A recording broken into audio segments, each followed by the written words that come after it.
X in my name is not just a symbol or a target sign. A spell that attracts all who spit facts online all the time. Can you see it? All the ones who drag my name every single day. Can you see it? Can you see it? Can you see it? They keep saying you don't have what it takes to carve out your own name underneath the shadows of gods. And I keep waiting for the day disbelievers say I flew way too close to the sun. I wait, but it never really comes. The X in my name is not just a symbol or a target sign. A spell that attracts all who speak facts online all the time. The X in my name is not just a symbol or a target sign. A force that compels all to rebel from all right shackled minds. Why do they just stand there against when they fall from the battles I have overcome? We feel it, feel the cope and the seething torment they make while I stand up, man among gods. And I keep thinking with my mill, shooting ropes in my cold that faces towards the sun. They hate, but I'm sitting comfy with their mom. The X in my name is not just a symbol or a target sign. A spell that attracts all who speak facts online all the time. The X in my name is not just a symbol or a target sign. A force that compels all to rebel from all that shackled mind.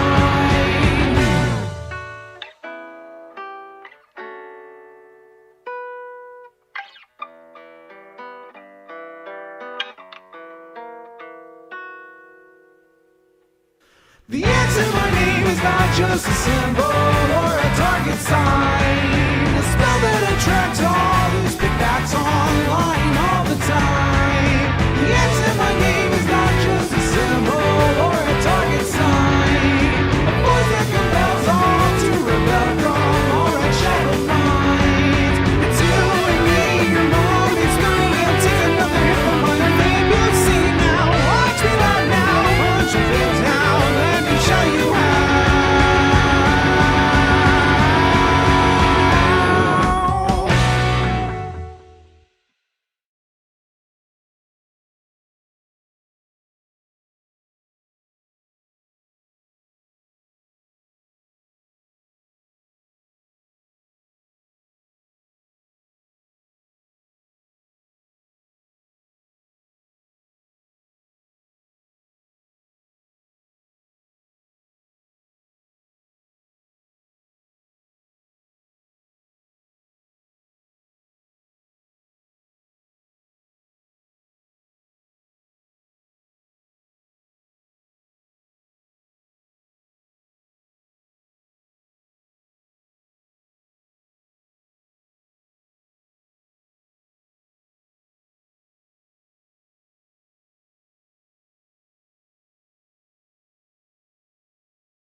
and fucked around with the focus. So hopefully, is my picture clearer than usual, noticeably so?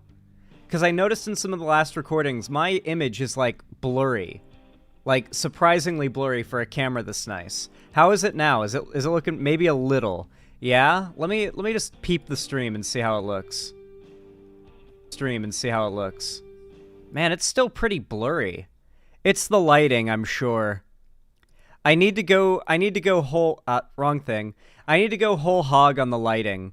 I think I have my old Elgato key lights buried around, but, I need to grab them, and I need to swap out my current desk. I went and I picked up a desk that was offered for free online, a really good one, but it's in my garage, and I gotta carry it over stairs, and then I gotta bring it in here, and then I gotta unhook up everything and take it off of this and put it onto that desk. Then not only will I have proper support, because this desk could legit collapse at any moment, I'm not joking, but I'll also have enough room to put my lights back up and actually have some good lighting going. You know, I could probably figure something out before then even, where I put them up there on that ledge and plug them in somehow, and maybe I could, even if it's just one, that would be a lot of light. I'll see if I can pull that off and see if I can improve my lighting by next stream. That could be interesting. Yo, A Shining Soul, how you doing? Thank you so much for the $5 dues. I really appreciate it. Thank you. Said, hey, been a while since I popped into stream. Here's another microwave video. Oh, were you the one who recommended that one video about how microwaves are surprisingly not deadly? Yeah, that still surprises me, because I feel like you get, like, cancer if you stand with your nuts too close to the microwave. Sponsored by Opera. So hear me out. Pyro. Typical microwave oven is about 1,000. This guy is like YouTube's mad scientist, and he has the same hair as me, except he has absolutely no interest in taming it. Should I just own the fucking hobbit hair? I want to be a hobbit in all ways, but this goddamn hair. Should I just own it and just, like, frazzle this shit up and just live with it? No, I won't. 1,000 watts. Well, I'm wondering what kind of fun could be had with an oven that's 20 times stronger. Now, I'm sure many of you have wondered this as well. But if not, there are a few things that a 20,000 watt microwave would accomplish. Now, the obvious one is cooking food faster. I mean, in this day and age, I shouldn't have to wait minutes to cook a Hot Pocket. Oh no, this should take seconds. Microwave experiment should be 20 times more exciting. What is he gonna do? Oh. I mean, even is he gonna make plasma? Of some cool tricks. He's gonna make plasma. So I'm hoping that throwing obscene powers at these classic demos will give some fun surprises. Yeah, there it is. And this brings up my last point. The plasmas that could be made would be hellish. Like, seriously, if you thought plasmas in a normal oven were cool, imagine the kind of witchcraft that you could pull off at extreme power. Is there anything that it wouldn't melt? Okay, this goes hard. There's only one way to find out. Let's build a 20,000 watt microwave. So, how do you get 20,000 watts out of a microwave oven? Well, you only need to upgrade 2 components. Let me open one of these up and show you what I mean. Now, I gotta say it, the power supply in a microwave oven is lethal. In fact, when science hobbyists get killed by their projects, more often than not, it's the power because supply. They were screwing around with microwave parts like these. Anyway, this right here is what generates the microwave radiation in an oven. It's called a magnetron. Now, interestingly, this is actually a vacuum tube, which means unlike phones, TVs, and radios, the main technology in microwaves is the same as it was 70 years ago. Pretty cool, right? So can you just dump more power into this magnetron and get more power out? It's Fallout age shit. You can, but only to a point. I've actually tried this, but I only got to a few thousand watts before it... Unironically, when you think about it, microwaves are straight out of the Fallout universe. Like, just straight up. Like, I feel like a lot of that mid-century futurist, like, nuclear age sci-fi vibe that Fallout was inspired by basically came about with the microwave entering people's homes. Because when that happened, people had to start thinking of a million different ways that, like, radiation or nuclear whatever type of technology would be integrated into their homes. And they just went really over the top with it in their sci-fi. Blew up. So this method won't get me to 20 kilowatts. I simply need a bigger magnetron. Now, unfortunately, He is ruining even that though thing. oven magnetrons are a dime a dozen, big ones are really Get a hard to PC come by. power supply. In fact, I've Get like a 5,000 watt PC power supply. Problem solved. been waiting for years to make a video like this, but Probably I simply not. couldn't find a big magnetron. However, Voltage my luck probably isn't finally high enough or changed. something. Enter the Megatron. This Holy water-cooled shit. beast is rated for 16,000 watts of drive power, and I plan on pushing it to 20. It's actually Is this for like microwaving pumpkins? Like what the hell is this for? kind of funny that I'm even allowed to own this. Now, there's a bit of lore to how I obtained this beast. It was an eBay purchase, but it was not me That's that a found weapon. the listing. It was Both the a blunt notorious one- Discord entity Charizard Wrecked. Come and go. Let's go. That thing is both a weapon in the sense it is a brick, and also I'm pretty sure you could like use that in a device to like microwave people's brains from 100 feet away or something. That looks dangerous. That tipped me off to some monster magnetrons being sold as heat exchangers. Good God. I bought a few, and although one came DOA, two were still functional. I was salty I'm gonna skip to the juice. Melting tungsten. God, I mush-mouthed hard there, guys. I'm so sorry you had to witness that. Zan, I found Pastor Dean in YouTube chat. Yeah, he's in there. He's memeing. I muted him last stream because he was being annoying, but the stream before that, I let him yap, and I'm letting him yap this stream 'cause it's funny. He's like a class pet. Ask him like a basic question. He just enjoy his answers. So, let's cut the fluff and move to something extreme. It's time for the metal with the highest melting point, tungsten. The melting point of this is literally thousands of degrees above anything else I've tried so far, so this one might be challenging. It's gonna light up, I bet. I was right.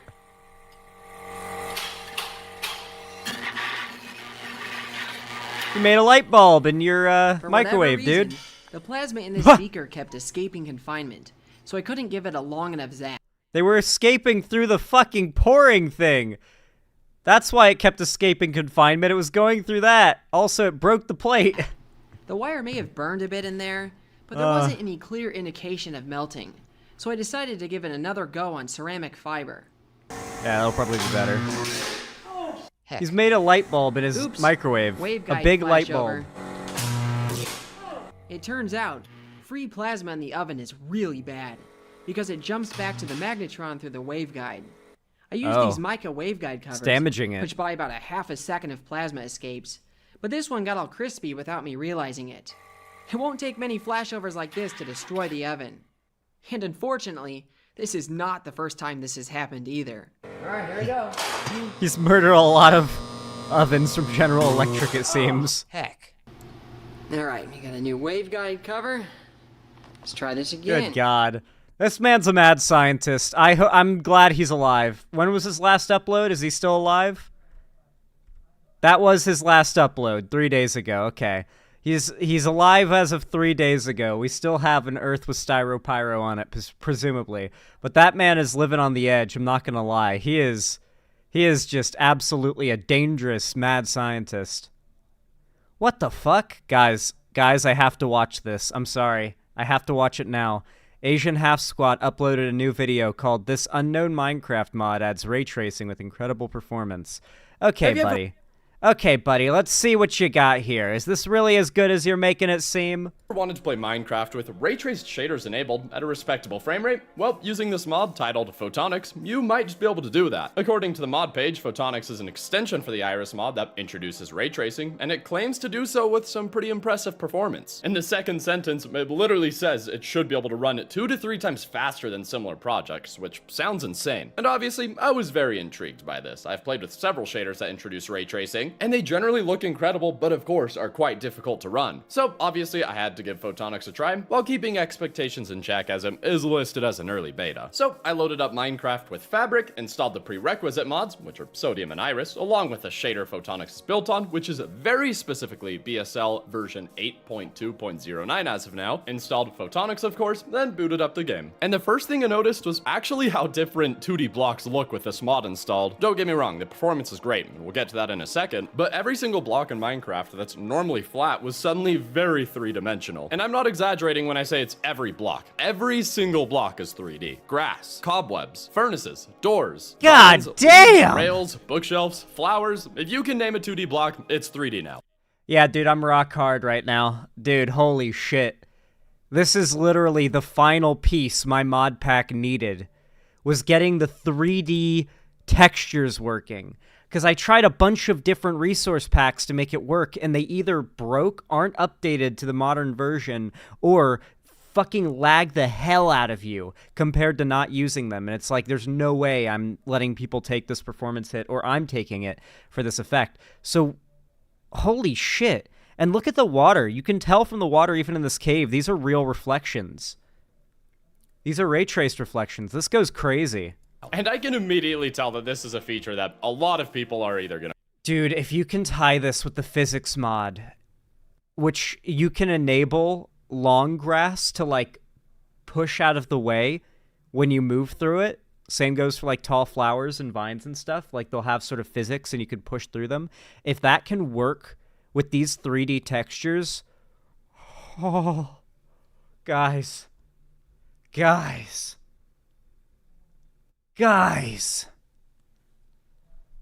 we're so back.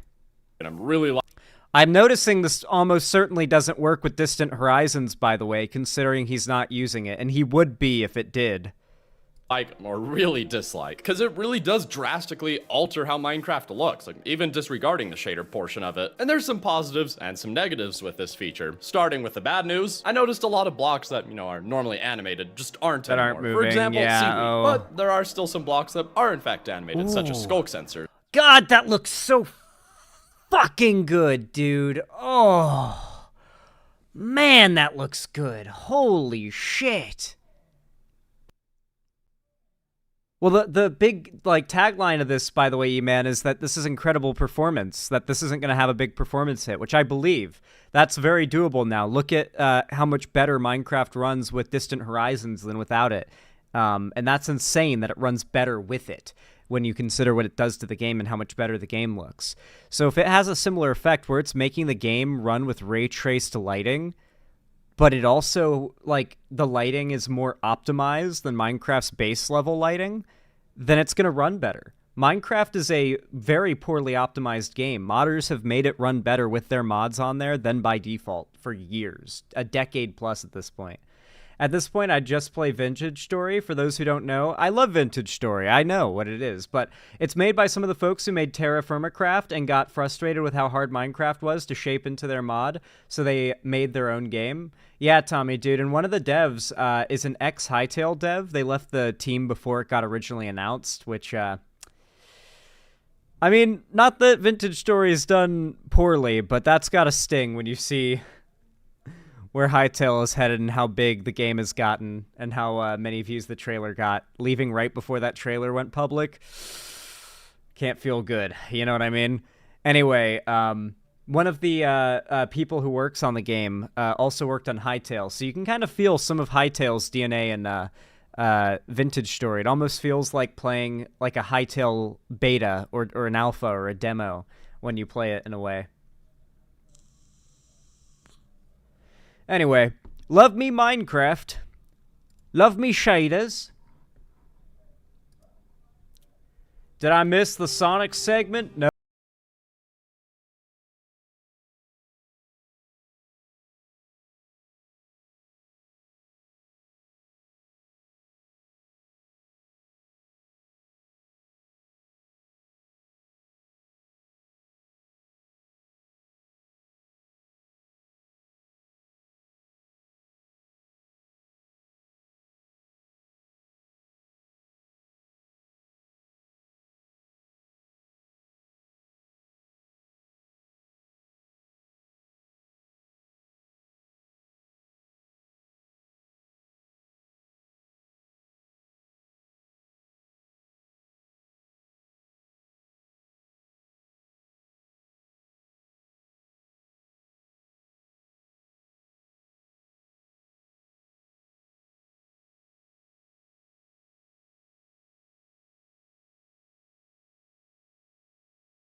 appreciate that. You are single-handedly getting us several steps closer to absolute universal Trumpoid meltdowns on election day. So thank you so much for your service, Perry Icefire. You are goated. Let me add that to the dono goal.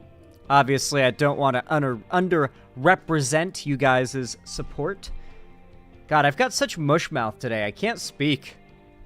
What's going on? You know what it is? I haven't had a monster today. I haven't talked about this, but I worried lately because every once in a while I'd have a monster, and I think it was just a pulled muscle in my chest from lifting heavy shit, but it felt like my chest hurt from drinking a monster.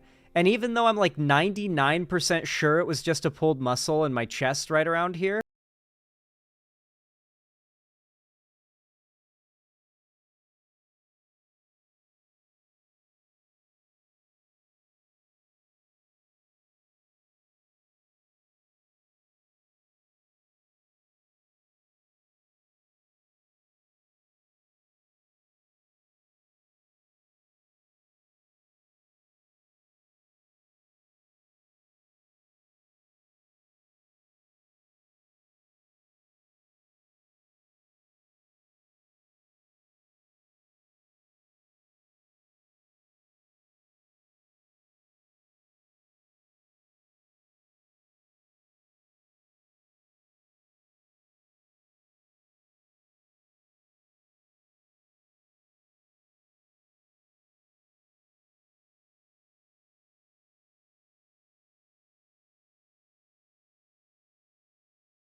Mr. Jacob Order. You are overexcitable and you need to contain yourself. It requires you to take some medicament, then so be it. Order, the Honourable Order! This kiss a ginger activity is probably perfectly lawful, but I've got no plans to partake of it myself. Order! Order! Order! Order! No, you're not moving anything. Resume your seat, young man. No, British people only exist on the telly, I reckon. resume your seat. No, resume your seat. Order! This is what it looks like in the writer's room for Doctor Who, I like to imagine. You're a very overexcitable individual. Behave like an adult, and if you can't, if it's beyond you, leave the chamber, get out, we'll manage without you. Get a grip of yourself, man. Calm. Take up yoga, you'll find it beneficial, man. I most certainly don't look for favourites, but... Order! Order! Mr. Kinnock, you are a cerebral denizen of the house. Gesticulation and shouting are way beneath your pay grade, man. Don't require any assistance from some junior minister. An absurd proposition. Order! I fucking love the polite impoliteness of the British, dude. That, like, British humor and the British, like, attitude are something I'll never dunk on. Because it's great. It's genuinely great. It never ceases to make me laugh. I have not the warm chills, and as you can tell from the things that I'm covering in this stream today, we're going to be watching it blind, and I'm going to be deconstructing it and explaining every deep cut reference and every burn and bar. So I hope you guys are ready for what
from some like show back in like 2013 or 2012, maybe somewhere around then. He might not even be doing that anymore. He might not even be a judge anymore. But whenever he was doing that, if he still is especially, I hope he's still out there fighting the good fight. He knows what's up. Check out this funny Trump video. It's hilarious. What's this? Sponsored by Meta PCs! Hello, Penisville-vania. I'm gonna serve you fries. Kamala Harris has never had one achievement in her life. Not even one. Not even... Dude, Trump worked there for like an hour during one day, and there was an E. coli outbreak. Absolutely insane. one. I will tell you that right now. But me, I have made multiple achievements. Not I'm really. working at McDonald's. I'm working with the Ronald. That's a meme. There was an E. coli outbreak at a McDonald's somewhere, but it was not the same one, I don't think, as the one Trump worked at or connected to him, but it's still funny to say, he worked there one day! In response to that headline. McDonald. I love the fries. I love the McNuggets. Here's your little Happy Meal, and don't forget the mini Trump toy that it comes with. Here you go.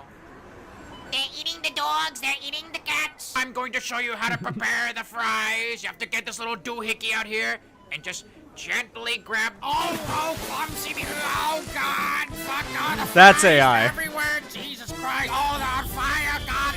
Here's your orders. Oh, God. Oh, I'm sorry, people. I'm sorry, Grimace, but it's no longer your birthday, so I have to tell you this right now. I'm so sorry I have to tell you these words. You're fired. I said it straight into his face. You're fired. You're fired.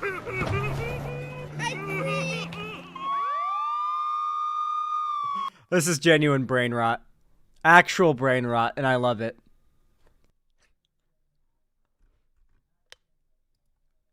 It's brain rot, and I love it. Thank you for that.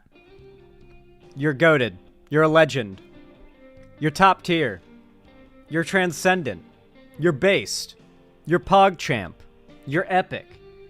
You made me Rafflecopter, even. War Penguin, thank you so much for the tier 1 gifted sub to Trans Goddess Rosie Star. Thank you. I hope they appreciate their blue name they just got. Thank you so much. Said, I have a funny segment suggestion, and then sent a broken link. This Let's is Michael see if it Popak works. for Legal AF Hey, and the it did Midas. work. I like Midas Touch clips, but they're not very good for watching on stream, sadly, due to just the way they're kind of formatted. Like, I'll play like a minute of this, and you guys will get what I mean when I say they're not great for reacting to on stream. Touch Network. Now, here's some election fraud we can all get behind. It appears that Donald Trump's campaign and Elon Musk and his hundreds of millions of dollars have been hacked by their own vote canvassers and door knockers who are supposed to be being paid. This is a better video than usual. Usually Midas Touch videos tend to be like a commentary discussion, and that can be fun, but it's not great for like just getting the news quickly and giving commentary myself, you know? Could be a good topic, though. Could be a good topic. I'll write it down, and maybe we'll cover it later in the stream. We'll see.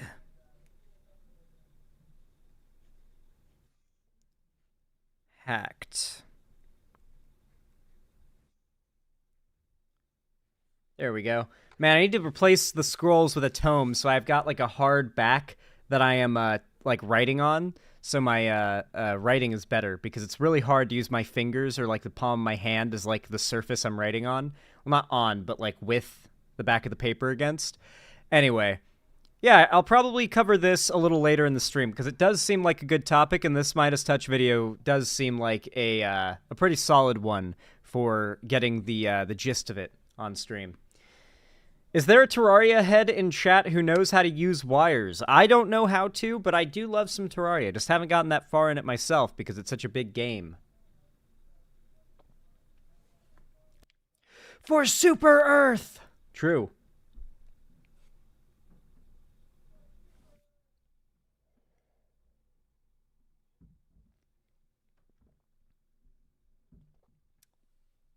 Alrighty. Let's get the first segment of the day rolled on out, huh? Let's get this going. Let's get this going.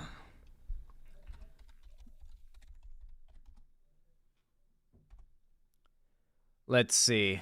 What's our boy been up to?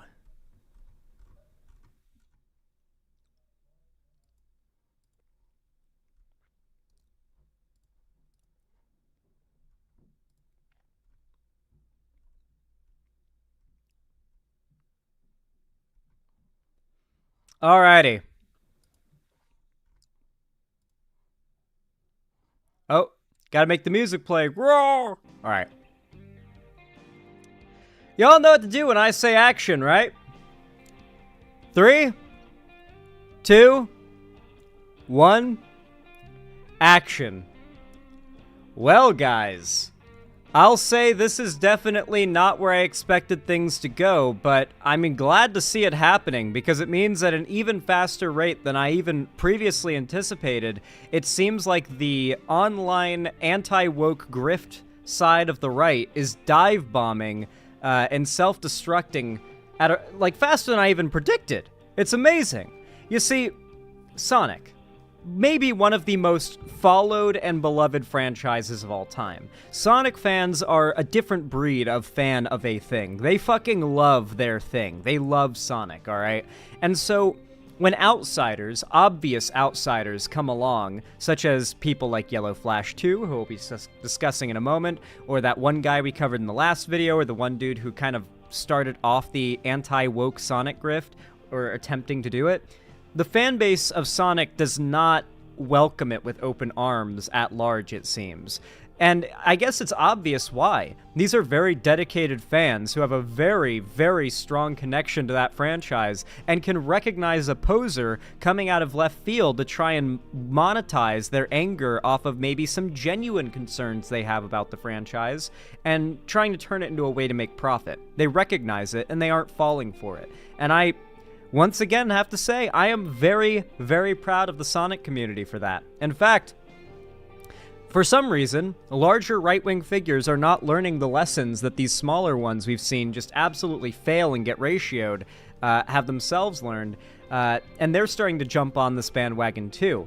Notably, as I mentioned before, Yellow Flash 2, a couple days ago, came out with a video called Sega Goes Full Sweet Baby? Sonic X Shadow Generations censorship is next level insanity. I hope you like the voice I did that title in, just to get across how serious they consider this.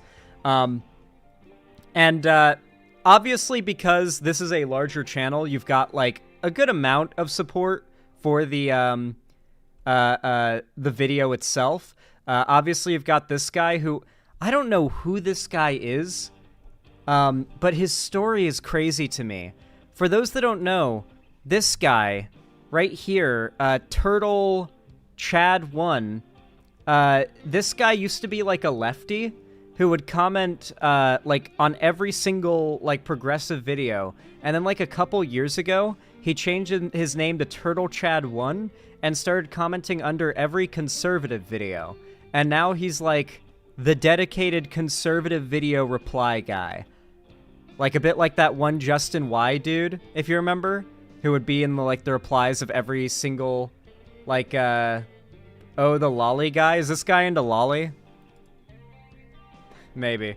I think it's bots using the same name. No, it's the same account. Like, I see it and it's like, oh, this is another, like, attempt to be, like, a Justin Y. For those who don't remember, Justin Y was this dude with, like, a little ninja with a, like, ninja star profile picture who never uploaded anything and would just comment on every single video and ended up gaining, like, 1 million subs just from commenting on YouTube videos. Like, a weird little YouTube micro-celebrity of sorts, yeah. Anyway, so you got that guy commenting positively in the replies, but besides him, there is quite a few people dunking on this. Obviously, you've got, like, the people falling for the whole, they're censoring it narrative, but then, of course, you've got people being like, they changed Amy because everyone hated Amy for being a stalker, and now that she has her own personality, people are hating. Laughing, crying, praying emoji. And this is a person with a Sonic profile picture, so you know they're an actual Sonic fan. You've got someone who also commented, 1 million units sold, total woke victory. Yes, so this is actually a big part of why I am talking about this today in particular. You see, Sonic X Shadow Generations has released and sold phenomenally. It has sold very, very well. Actually, I think above expectations, if I'm not mistaken. And because of that, I have a feeling that we're going to see a very fast sweeping under the rug of any attempts to push the idea that this game is going to be a woke failure. So keep in mind that this game actually came out and ended up succeeding days after he made this video. So when he talks about how this is going to fail, it's going to go woke, gamers don't want this, or whatever dumb fuck arguments he's going to make, just remember, he gets proven wrong by reality days later. Let's hop in.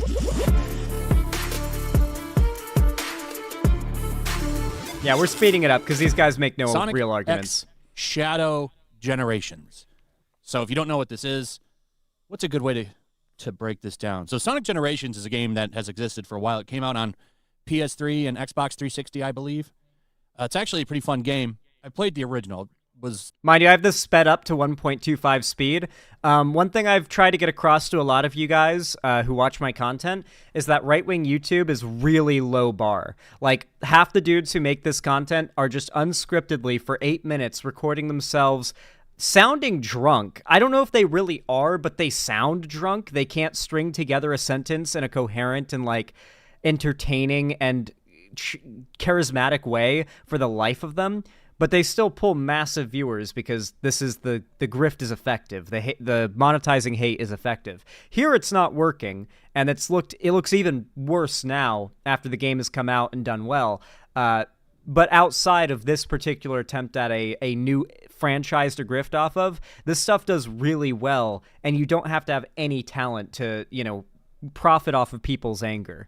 And that's an important thing to know about the right, is fundamentally what allows them to succeed online isn't anything other than how effectively they appeal to people's anger. Anger is a very strong emotion, and if you can harness someone's anger and make them feel righteous anger for your side or against the people you dislike, then you've won. You have succeeded at radicalizing someone. That is what it takes. Them going back to 2D, which is honestly, I think, where that character belongs, but they had some 3D stuff too. It was one of the better Sonic games. That's how I remember it. Well, they're re-releasing it and remastering it, and they're going to add a new campaign starring Shadow the Hedgehog. Now, so I'm going to compare this to Mario 3D All-Star. Was that what it was called? So there's a Mario game on Switch. It was also on Wii U. They re-released it. Yo, Jack Skirata with the $5 super chat. I don't really read donations during segments because it tends to distract, but it's related, so I'm going to read it now. Who has a Sonic profile picture, by the way, real Sonic fan alert, said, these guys are actively promoting the inferior version of Generations to own the libs with facts and logic. And that's fundamentally what's so hilarious about this. Of all franchises, it has ended up being Sonic, one that is very popular, but if you're a poser trying to infiltrate that community and you really don't know anything about it and you're really not an actual Sonic fan, you're just trying to monetize off of it, it's so fucking obvious, like, the red flags pop up and people aren't falling for it from the Sonic community. Like, there's some people that are, like, tangentially, like, they played some Sonic, they're somewhat, like, tapped into the franchise that are probably receptive to this, but the actual Sonic fans who know the games, who have played the previous Sonic X Shadow Generations or whatever, Sonic Generations, I should say, they're excited for this, and they recognize that it is and was going to be most likely a superior remake of a beloved classic, right? So the attempts to attack this in particular was an especially bad move. If they had gone after the previous Sonic game they released, the one that was a bit more critically received, maybe they could have had something to stand on. There was a bit more fan anger back then. But there actually isn't a lot of fan anger to monetize off of here. The fans are actually pretty happy with what they got. And that is when these grifters make the worst fumbles. There isn't enough anger for them to harness, and they're powerless because of it. And then they added Bowser's Fury. It was like a second short campaign. That's basically what they're doing with this. This is what they're doing with the Shadow thing. I can't remember the name of that Sonic game, but if you just look up Bowser's Fury, the name will pop up and you'll see what I'm talking about. This is what this situation reminds me of, that, except for Sonic Generations being censored for its new double dip, which is baffling to me because these censors are really stupid and baffling. So it's new double dip. Something that I find is like a ridiculously cringe and toxic aspect of gaming culture that I really do hope dies is this like fake negativity towards remakes. Because if it's the right game getting remade, nobody complains. But people complain about remakes as a principle regardless, because it's like, make something new. And it's like, well, no, I think it's good if we constantly modernize classics that everyone loves and make them like better looking, more optimized, capable of running on new hardware and software so they don't become lost media. I think that's good. I think it's better that you don't need to use an emulator to run these games. I think it's better you don't have to like search around and get it from a fucking yard sale. I think it's good that some of these games are getting remastered or remade. And on top of that, they're adding content. He literally said they're adding a campaign where you play as Shadow to the game. So it's not even just a remake. It seems like they're adding at least like 50% of a new game on top of it. Kind of reminds me of the Dead Space 1 remake, where they not only added voice lines to to Isaac Clarke, which is a whole new thing. Like, that's big. Just giving him voice lines in Dead Space 1 is a big deal. Because he before was a completely silent protagonist who didn't react to anything outside of like grunts and huffs. And then they added new areas, like cut content was brought back. Like, remakes are great, dude, especially when it's beloved classics. This like hatred for remakes it always evaporates. Like, people hate remakes as a concept until something they love is getting remade and remade well. Everybody does. Everybody, dude. I've seen this so much with gamers lately. Like, name your favorite game that came out like 10 plus years ago. You would not complain if you knew for a fact a peak top tier remake was coming out for it, but you probably complain about the industry being filled with remakes. This is just playing into that like dog shit brain dead gamer bandwagon idea. Gamers are not smart people. I need to be very clear here, okay? Gamers at large are not smart people. All right, these are the types of people who fundamentally do not understand game development, the thing that produces the stuff they love. Have you seen how dumb like gamers are about game development, how little they understand it, how little they understand the industry that they love, that they base their identity off of? These are not smart people. They're not educated even about the things that they like. And because of that, gamers are oftentimes susceptible to just jumping on bandwagons and repeating popularly said things to feel like they're part of a movement or they know something. And it's so fucking common that like a dumb phrase or idea or thought within the gaming sphere just takes off because it sounded right to people and no one thinks critically. I'm telling you, dude, gamers are fucking dumb. A big part of this, dev hate. If you've been paying attention to the gaming community the last few years, you've noticed how much hate and anger over anything has been directed straight at devs for games. The right is obviously chief in this. Also, he's literally citing for his news Bounding Into Comics, which is a hate site. Bounding Into Comics is literally a hate site. They don't do any news about anything other than calling things woke. It's like several white supremacist figures and white nationalist figures are writers and owners of the site. It's a fascist site. It's like a far right like nerd site. It's basically Breitbart for gamers. This is when I first noticed it back on October 15th. They took this Rogue the Bat character and completely covered up her back, which is strange. Like, why are we coming? Wait, oh my god, man. You can't. I even know it's Rouge, dude. I know it's Rouge. I've never played a Sonic game, and I know it's Rouge. Man. Bro. You're not winning over the Sonic fans with this one. You are not cooking here, my guy. Her back. I don't... What's the reasoning for this? Why? Do you want to goon to the fucking Bat character in the fucking kids game? Is that your problem? Like, is that what you, like... Do you need to goon? Do you need to goon is what I need to know. Do you need to goon? Have you been edging for so long that your balls are going to explode if you don't goon immediately? Are you literally going to die if you don't goon? Why is this so important to you, man? Why is her back taboo? But this is it right here. Hey, I don't mean to be that person, but Sega, can you stop doing this? I didn't think they'd censor Rogue further, but they've covered up her back now. It looks bad. It's impossible to put on. Wait, is that what they were complaining about? I'm not gonna lie, I've covered multiple videos about this controversy now, where they show this exact image, and this is the first time that I've noticed the thing they're complaining about. And it's the fact that this is the original model, where I guess it just went all the way around or something, and here it's like a suit. This is no different. This is literally one-to-one the same thing that happened with the Mario movie, where they attacked the Mario movie and called it woke because Princess Peach wears a like outfit that's like a zipped up like racing suit and not a dress in a scene in the trailer. One scene of the trailer where she's seen in a dress, the whole rest of it. They freak out, call it woke, it succeeds, and they walk it back. Is there, just to give you guys an idea of what these guys, if they had gone more whole hog on this anti-Sonic X Shadow Generations anti-woke spree, what they'd be doing right now? Let me give you a flashback to what they did in response to that.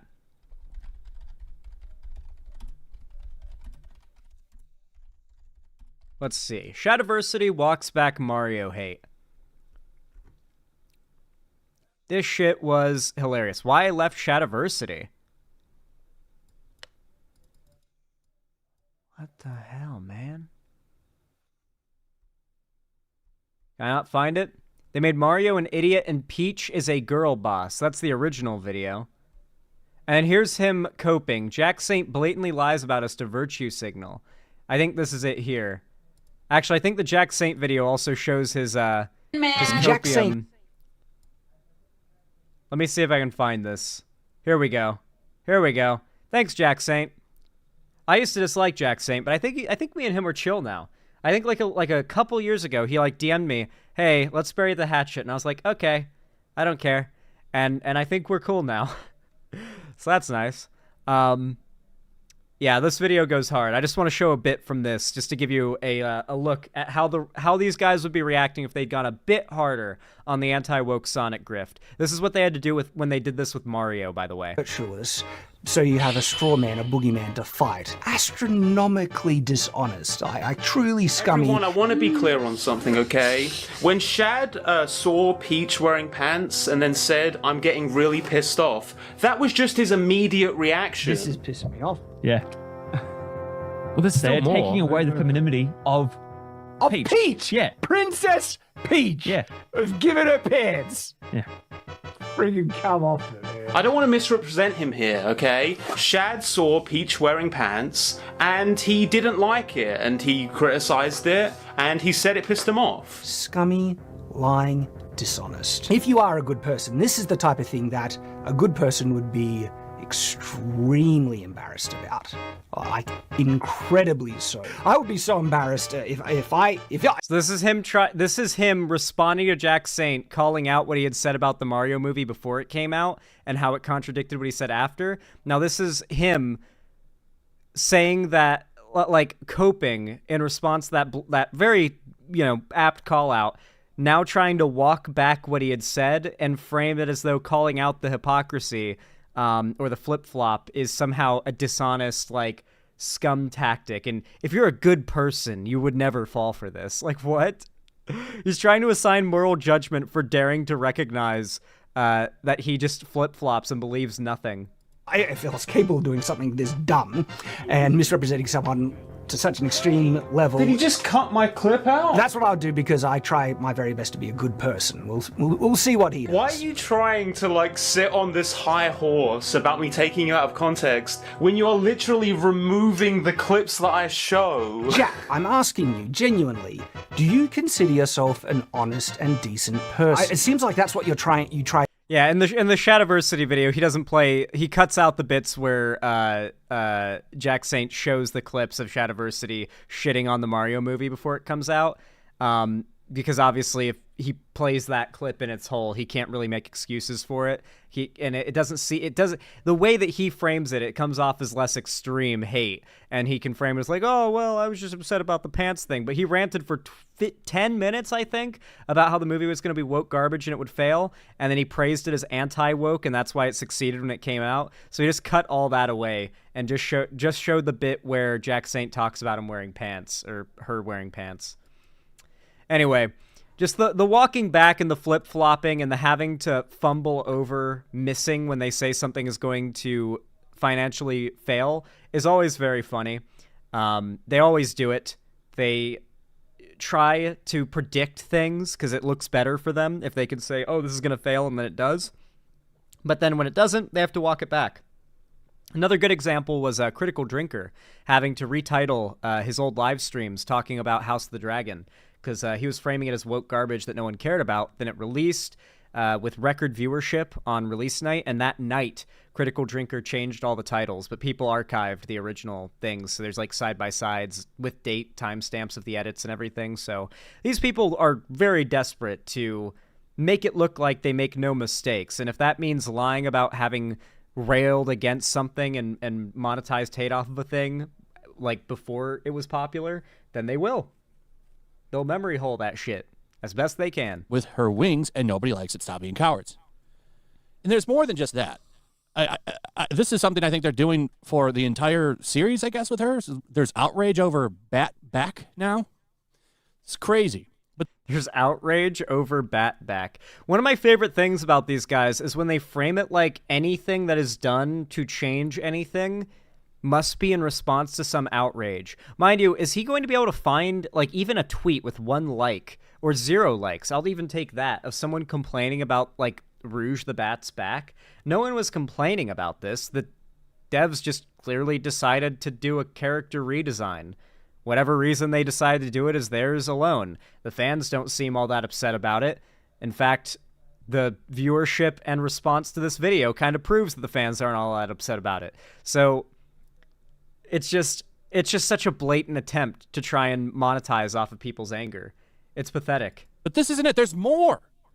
No normal people noticed, by the way. Yeah, no one except like gooners and the most hyper-vigilant fans noticed the change, I imagine. Because like you would be looking more at the like increase in polygons and the design in general, the fact that the design looks better in 3D, more so than like changes that are barely noticeable. Like it really is a barely noticeable change. I did 2 segments covering this supposed controversy and did not notice the back was the thing they were complaining about. And this makes me really wonder how much more there is, because the game's not even public yet, but there's already shit coming out like this. Now this is really stupid. This is from Learning the Law. Apparently in the Sonic Generations remaster, Sega thought Sonic holding Amy Rose's face was microaggressive and an example of toxic masculinity, so they changed the scene. They also censored Rogue the Bat. Nothing to see here, folks. Just your typical historical revisionism. Historical revisionism is fucking crazy, dude. I love how conservative gamers and gooner gamers have to, like, fake righteous anger when it's just horny anger, you know? Like, let's say, hypothetically, in the Metal Gear Solid Delta remake, the boss's design is changed, so she doesn't just have her titties out the whole time. She will. They've already shown us that she will. But let's say in an alternate universe, she doesn't. Like, they modest up her character a little bit.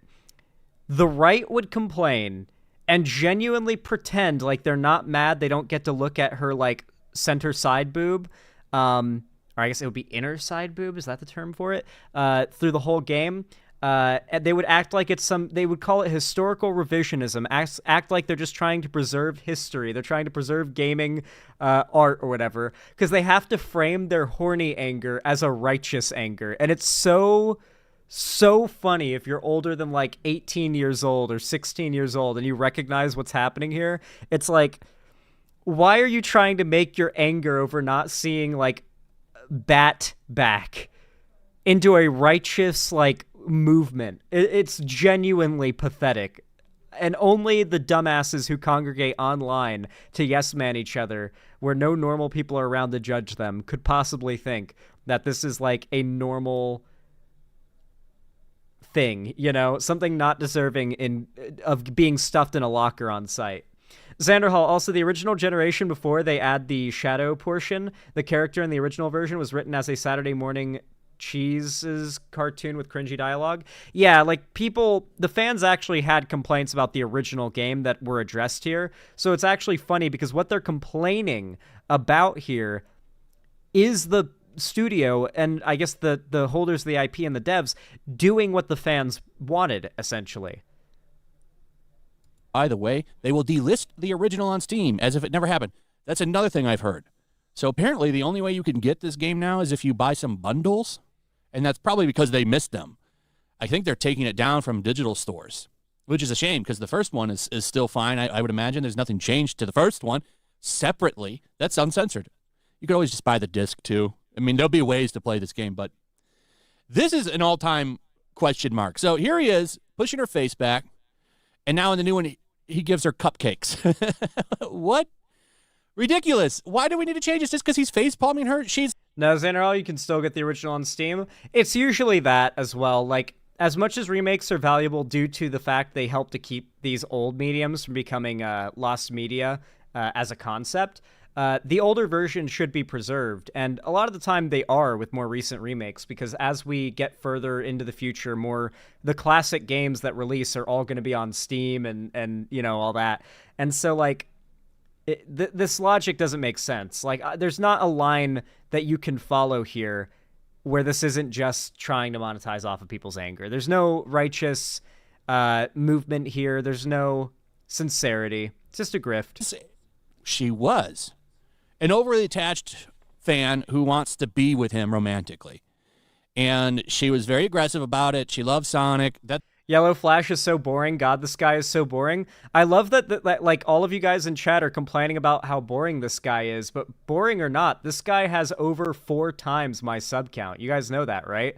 Like, the bar for being a conservative figure is so low that, yeah, sometimes covering some of the, like, content creators on the right out there that are magnitudes larger than you are, they're going to be mumbling their asses through it because this is all it takes to be a conservative figure and to make a good living. It's a lot harder to be a progressive out here, guys. I gotta beg you guys to like every stream and video, and like half of you do still, and it's like, man, it's tough out here, bro. YouTube doesn't like us. The internet doesn't like us. You have to go above and beyond. So that is how high the population of losers is, huh? On the internet, yeah. Yeah, the internet is, like, mostly losers, obviously. Where else would they congregate to support like-minded people? Here. And so when you've got a landscape that is both dominating the idea of what is politically relevant right now. So, for example, the Haitians eating dog things, internet conspiracy, turned talking point by president. DEI, sweet baby woke shit, all that started as a internet talking point talked about by Matt Walsh and fucking Ben Shapiro and Steven Crowder. Now the president and all the right-wing pundits in our government talk about it. The internet is setting the standard for what becomes a mainstream political issue or discussion, no matter how crazy and wacky it is. And the fact that the internet is controlled right now by these like-minded losers who gather together in order to have a stranglehold on its culture, there's not much you can do to stop it. The websites that platform this stuff make more money off of this hate content than they could off of any progressive content, unless you're like Hassan or something. And so, yeah, you're kind of fighting a Sisyphusian battle here. But,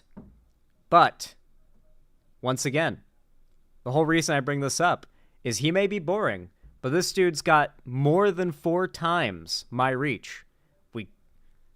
What can I say? It's still important to cover his stuff and respond to his dumb shit. He's reaching a lot of people out there. He's not irrelevant. That's how I've always remembered Amy. They've changed that. Now it's just, she just loves helping Sonic. She wants to be the most helpful person in the world to her friend. Well, yeah, because she was annoying in the original game, apparently. Like, based on what I've heard, it seems like people did not like her cheesy, annoying, bad writing in the original game, and so in response to fan criticism, they changed it. This seems less like a remaster and more like a perfection, if that makes sense. Like, they went back to a classic and they not only remastered it, but they added content, like maybe half a game's worth of extra content, based on what I'm getting the vibe of here, and changed things that people didn't like. Amy was a yandere stalker in the original game? Okay, yeah, so it's just, that seems annoying and cringe. It makes sense why they would change that, especially if it makes the fans happier. I mean, the first time I saw Amy was in Sonic CD, where she chased him around and tried to get his attention, and then she gets captured, of course, by Megasonic. But okay, so this guy is just upset because female character does not obsess with, like, self-insert male character for him. Okay, makes sense. That's changed, and here's her new bio. So, a young, cheerful girl, Hedgehog, Amy can be a bit obsessed about chasing Sonic. She even claims to be his girlfriend. She's an energetic go-getter who lets nothing get in her way. Well, here's the new version. A cheerful girl who loves to help others, Sonic inspired her to be her very best. She's an energetic go-getter. With the help of her Pico Pico hammer and fortune cards, nothing gets in her way. I guess she doesn't flirt with him anymore either.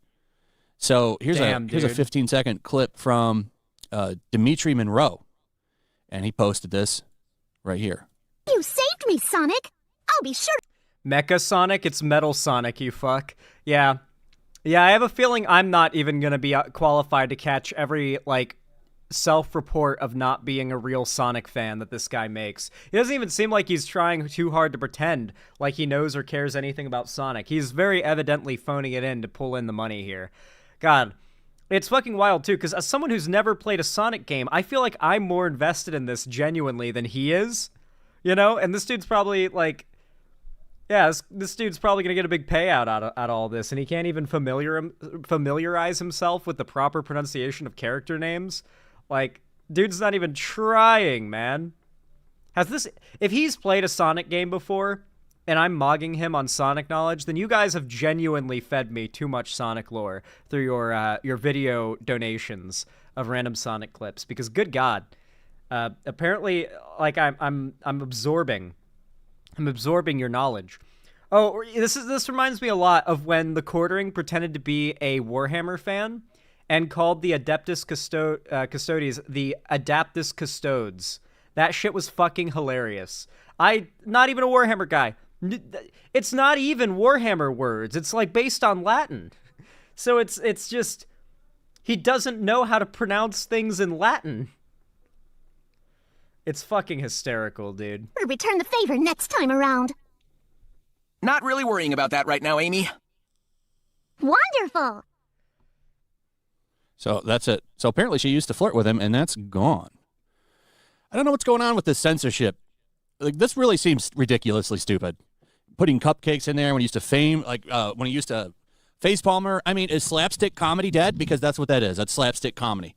And they've removed that now because, well, it's offensive because he's sucks. The woke are killing slapstick comedy. The West has fallen. Billions must die.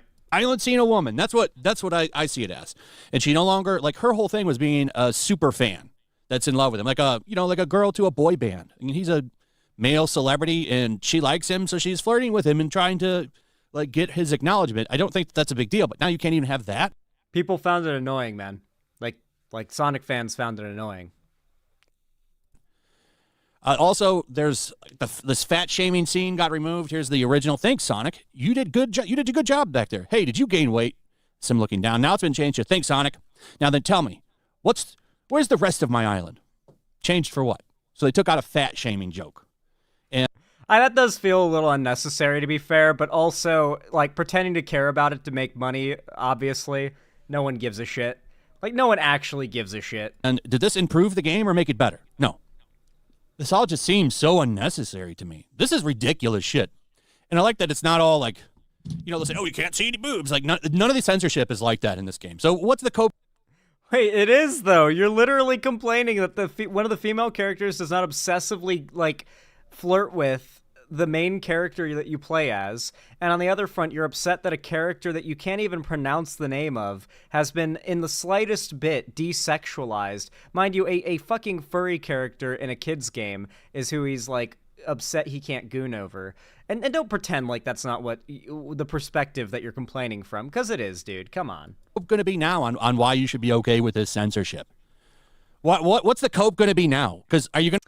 Dude, I love how these people use the term censorship when the left or like actual serious political people talk about censorship, they talk about the government cracking down on the rights for people to express themselves artistically or with their speech or like beliefs.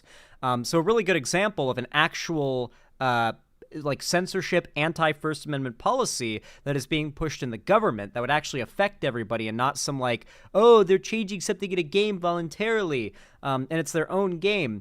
That's not censorship. Censorship would be more like Trump promising to deport and arrest anyone who burns the American flag, which even if you don't agree with that message, you're not supposed to agree with everything people use their freedom of speech to say. As long as they're not hurting anybody, burning the American flag is completely constitutionally protected. In fact, it is possibly one of the most constitutionally protected things ever, and yet Trump is running and ran the last 2 elections on the idea of deporting and arresting those who burn the American flag. And, of course, expanding libel and defamation laws, so wealthy people, specifically, who can afford good lawyers and constant lawsuits and litigations, can silence anybody who has less money or power than them, who dares to speak truth to power with, like, constant slap suits and lawsuits. Slap suits are already a thing. Trump is running on expanding that. I don't know if you guys know this, but since 2016, Trump has promised that if he gets elected, he will expand the ability for slap suits to be conducted by wealthy, powerful people, a fundamental step in Trump's grand plan, mind you, taking away the power of the press to report on powerful people, because those powerful people can afford to destroy any journalist or outlet that dares to report anything too scandalous about them.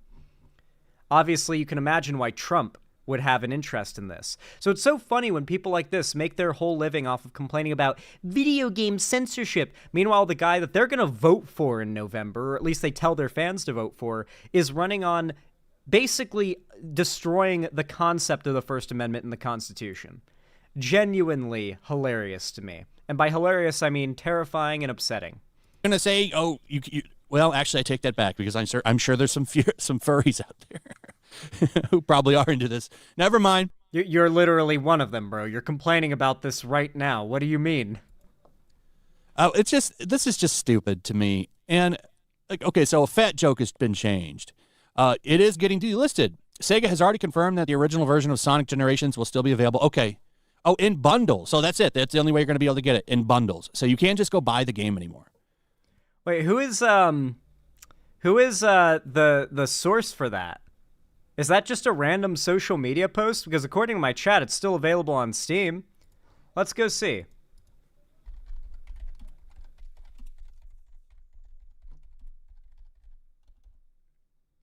It wouldn't surprise me if this was just a lie, trying to back up the general upsettedness. Buy the Sonic the Hedgehog Legacy Bundle. Oh, shit. If you pay $60, you get Sonic Adventure DX, Sonic Adventure 2, Sonic Adventure 2 Battle Mode DLC, Sonic the Hedgehog 4 Episode 1, Sonic the Hedgehog 4 Episode 2, Sonic Generations Collection, Sonic 3D Blast. You can go for $209 to get the Ultimate Bundle, where you get all of the Sonic Anything Ever on PC, it seems. So yeah, it's part of like a $60 bundle to get like almost every Sonic thing, and there's a $209 bundle for like everything ever related to Sonic that's available on Steam. So yeah, it is part of a bundle, I guess. I mean, it might still be available on its own, but... Oh wait, no, it is. Oh, it is available on its own. Is it? Is it store page?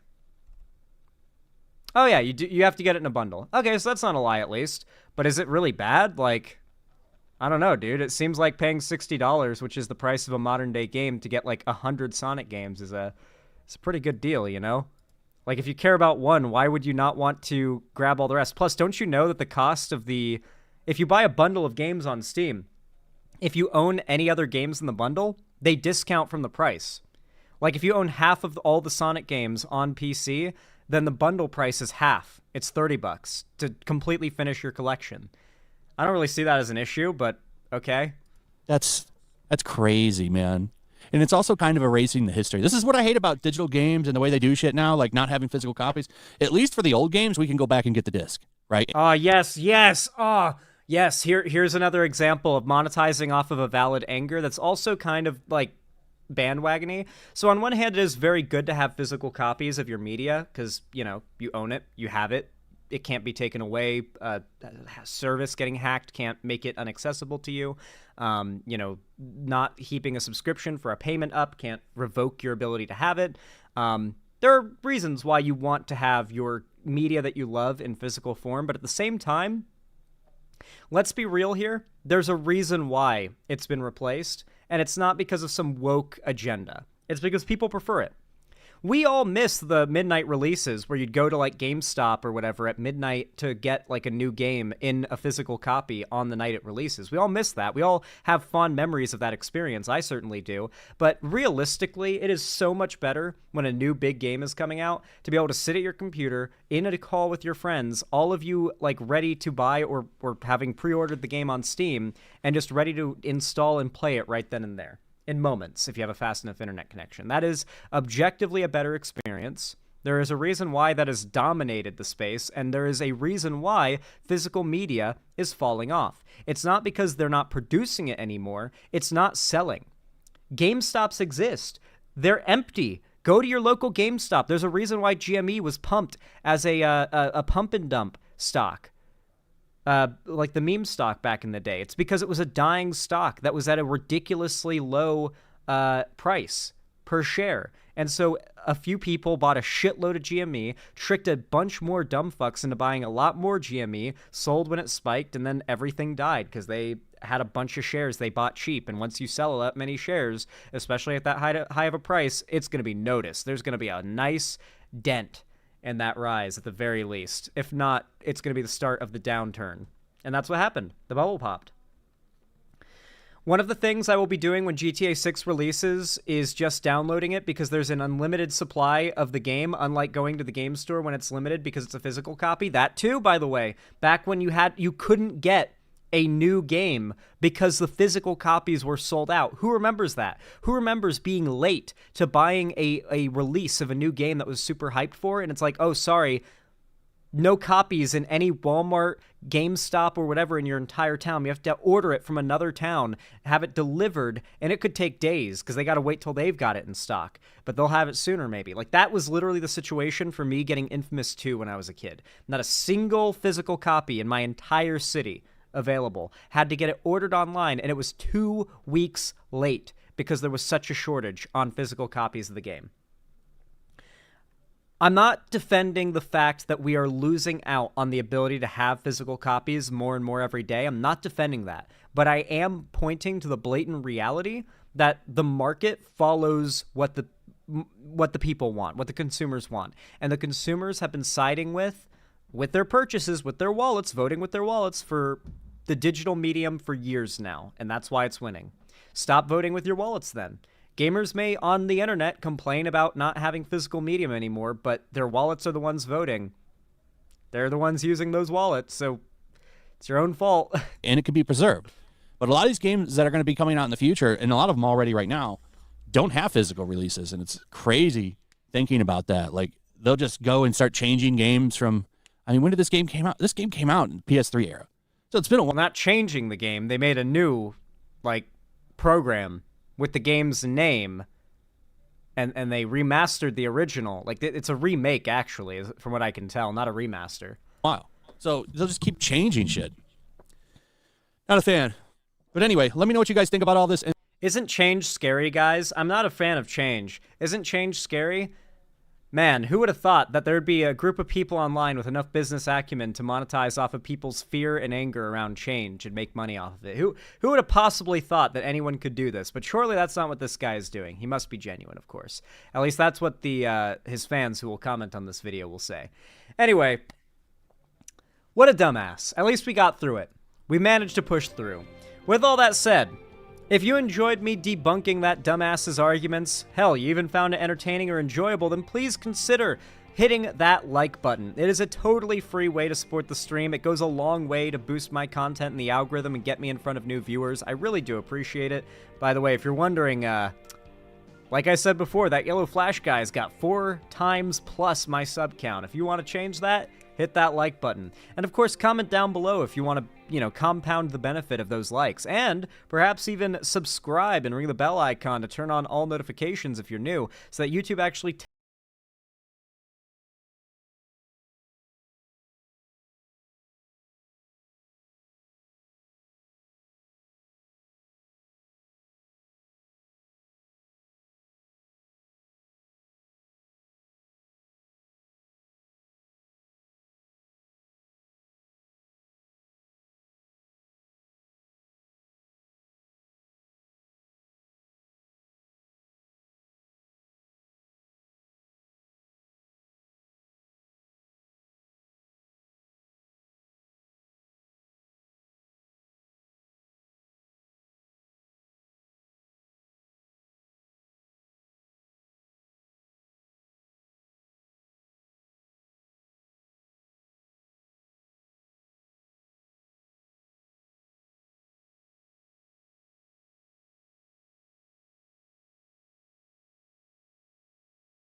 Donald Trump epic rap battle. It is finally released. It has come out today. I've not even seen a second of it. I am going into this 100% blind. Now, what I plan to do is to watch it, have my blind reaction, to give my general takes on it at the end, but then for us to rewind and take it apart bit by bit and line by line. If you know anything about epic rap battles of history, what makes them so good is that the lines, the bars, are deep-cut references to history or media. Whatever thing the contestants, the rappers are from, right? And so in this case, and in most of the political epic rap battles, there's a lot of, like, political deep cut references, you know, references to policy failures or achievements, stuff like that. And I want to deconstruct this and see if we can identify every deep cut and every burn for what it is. How many I know off the dome would be cool, but of course we're gonna have to research some of the lines, I'm sure, and figure out what's being referenced. But I want to be able to basically do a genius breakdown of every line of this epic rap battle. It is a 4-minute, 24-second long video, so it's a longer one. But I'm excited, dude. Let's hop right into it, guys. I cannot hold back my excitement any longer. Obviously, we're rooting for Kamala Harris, and now that this has happened, the election can finally truly happen. Let's fucking go, guys. Alright, let's see what they're cooking here. What? Back from bottles of history. Donald Trump. Buzzer. I got the best word plays. Ask my supporters. I've got more disabilities than a New York Times reporter. You're a scam. Your whole okay, I gotta let it play first. nomination is a hoax. Your party is so pro-choice, they aborted a state's right to vote. Pencil-pushing pussy bows think you could scare me with prison? Get your mugshot and your mugshot. Then come talk to me about convictions. To the radical left, you should be embarrassed. The way you divide our country, I'll call you Camel Toe Harris. Your inflation's got our nation clipping coupons, while it's leaking worse than a wet lab in Wuhan.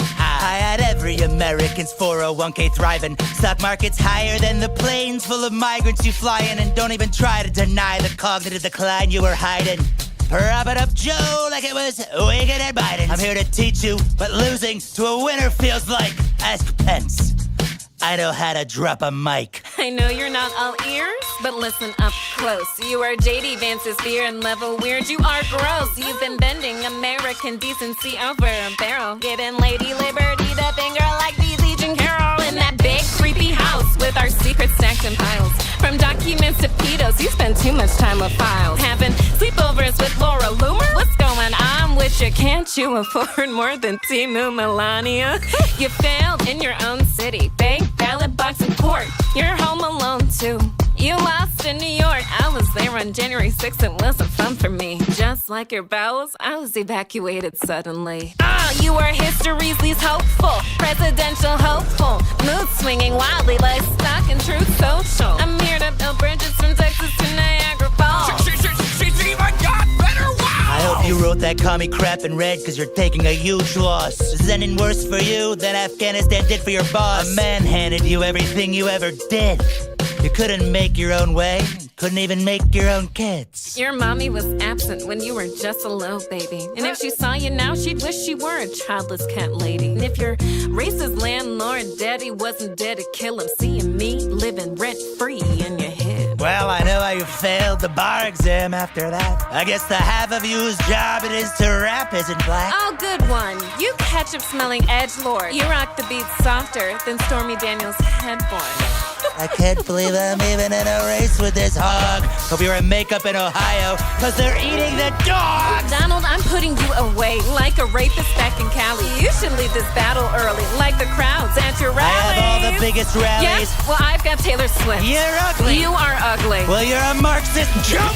Jesus H. Huckleberry Christ! I was expecting Abe Lincoln. Like, as it started to ramp up, I realized, oh shit!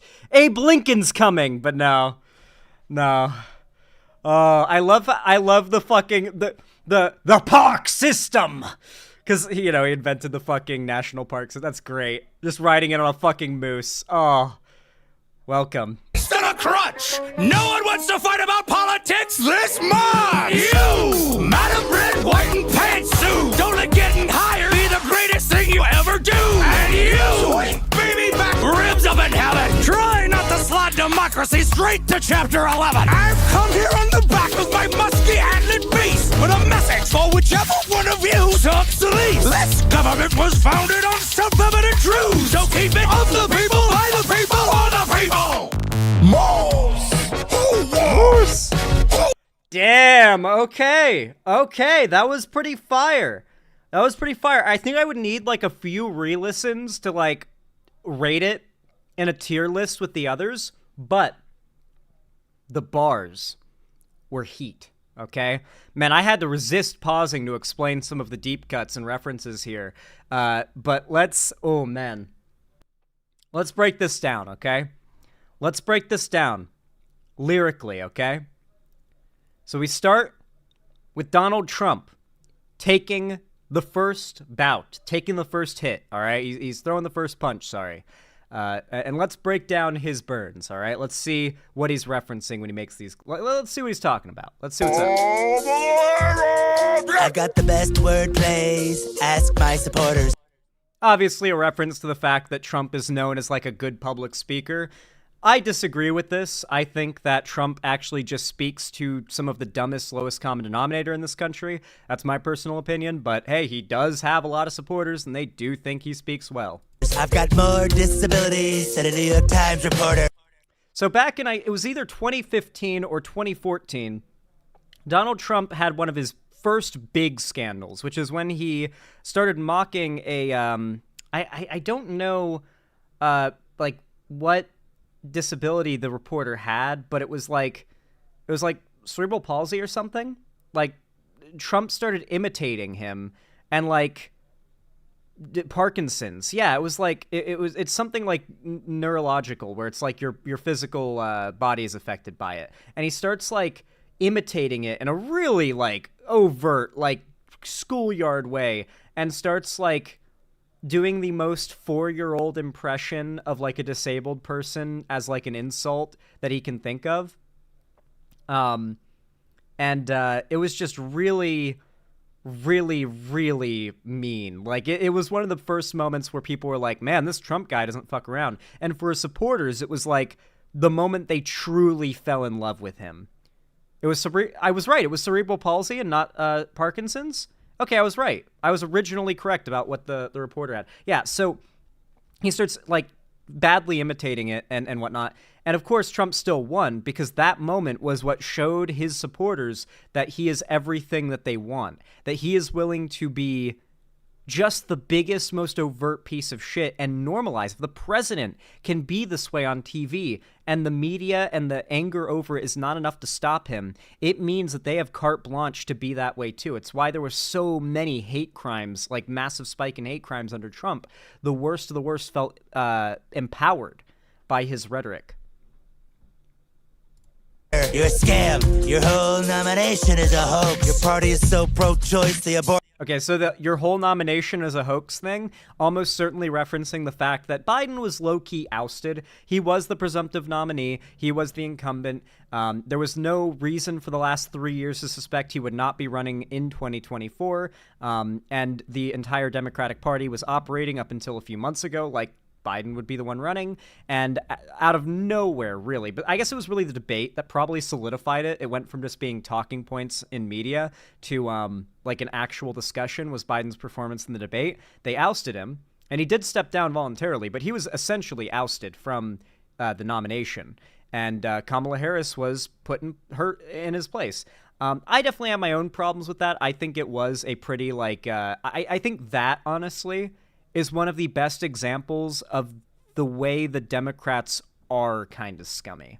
Like, I do a lot of talking about how much better the Democrats are than the Republicans here, but that entire scenario was the actual, like, backstabby politician shit the Dems are capable of.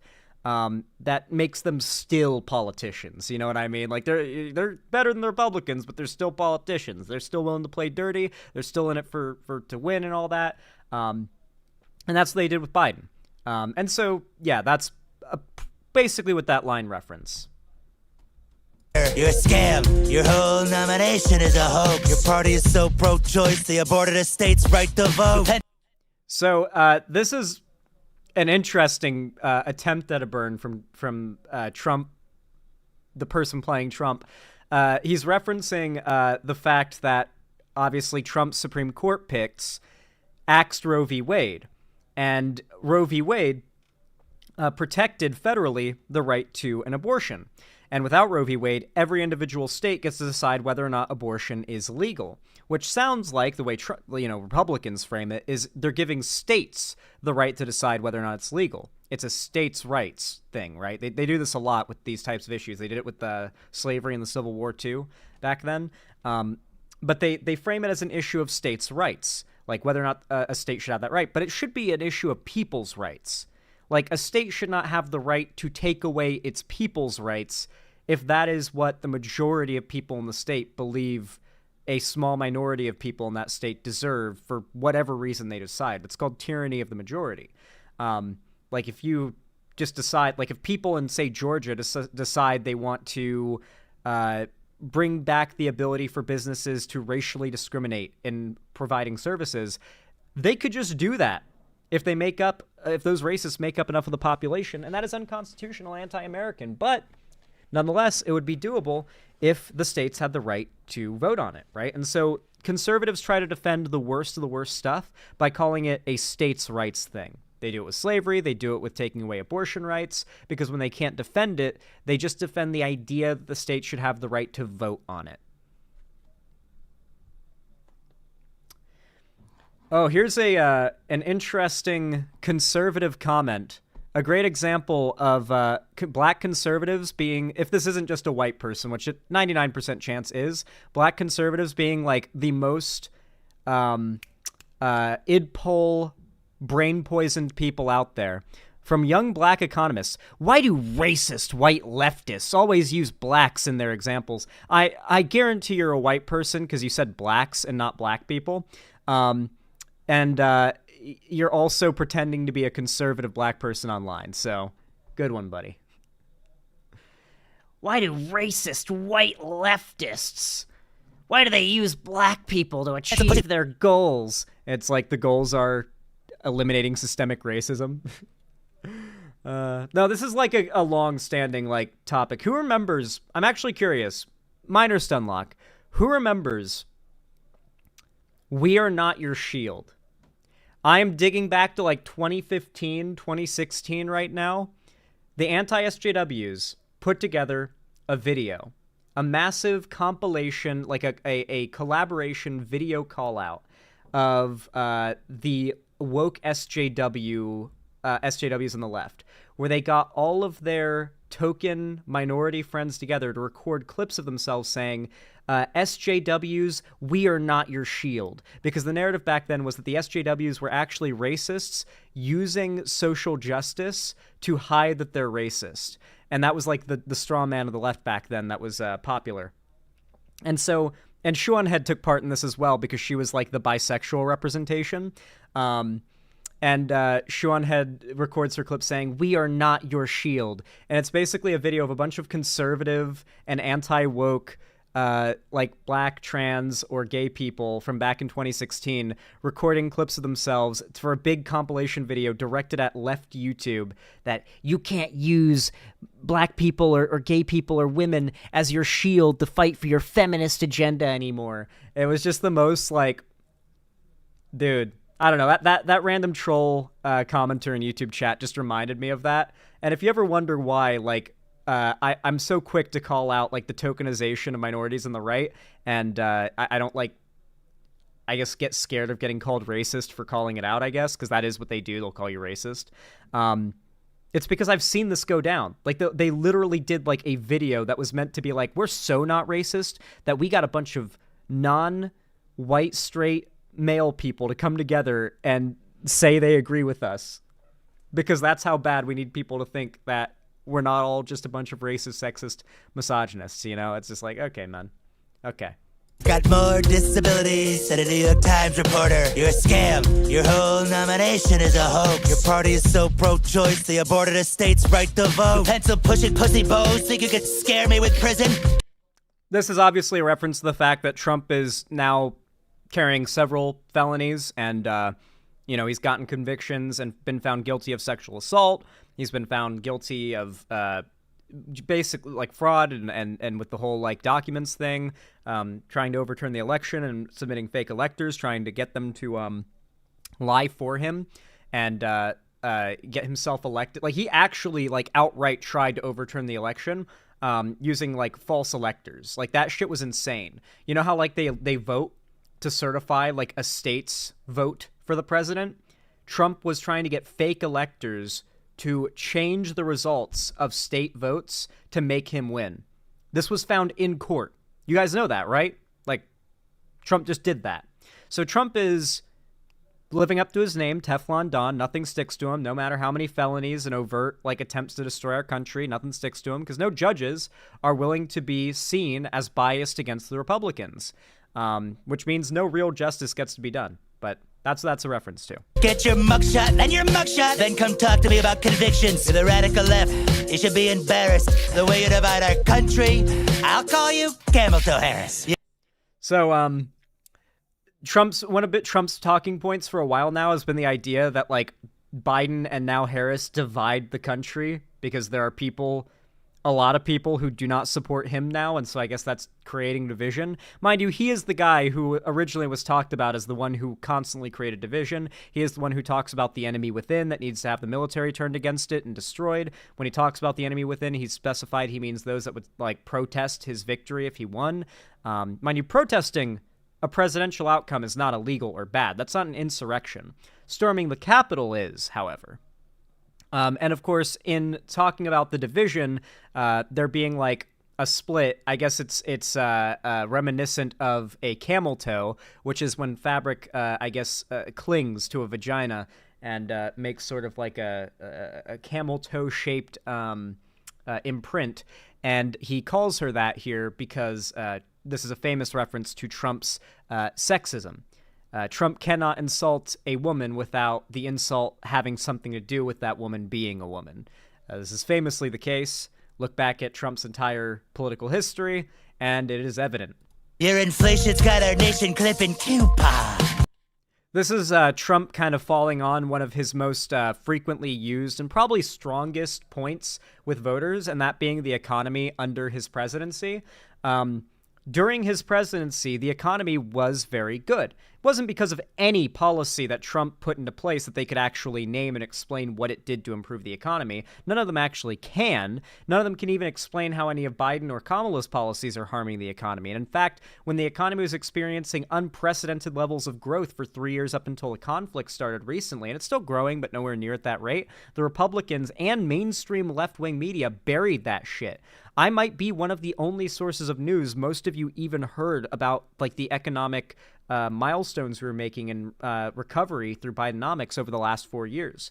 Not a lot of people, even on the left, gave a shit enough to talk about it. So Trump wins on the idea that his presidency means a better economy. He destroyed our economy. Trump had to cede and was forced, essentially, for any chance at a win in 2020 to sign off on the stimulus checks because of COVID. We were so fucked economically, we had to receive for multiple months straight that checks in the mail to help us make ends meet. That was a thing that happened at the end of Trump's presidency. And because of that, Trump lost hard in 2020. He had the lowest approval rating of any president. The economy was fucked so bad we had to get fucking stimulus checks, but people memory hold all of it.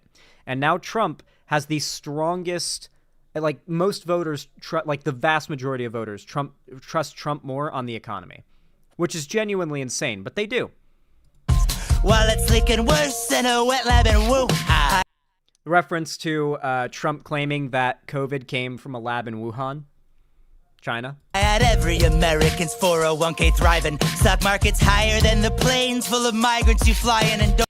So this is a reference to when Trump was in office. While he didn't do anything to make this happen by any means, the stock market was doing very well, and people were saving a lot of money. They were able to put a lot away into retirement, and people felt very secure and financially safe. We came out of 8 years of stability under Obama, so things were pretty great. Granted, Obama had to get the stigma of like inheriting the financial crisis, and so in recent political memory, the Republicans have basically it's like something out of a cartoon where like a character like bounces between like deadly objects and just like against all odds doesn't get hurt.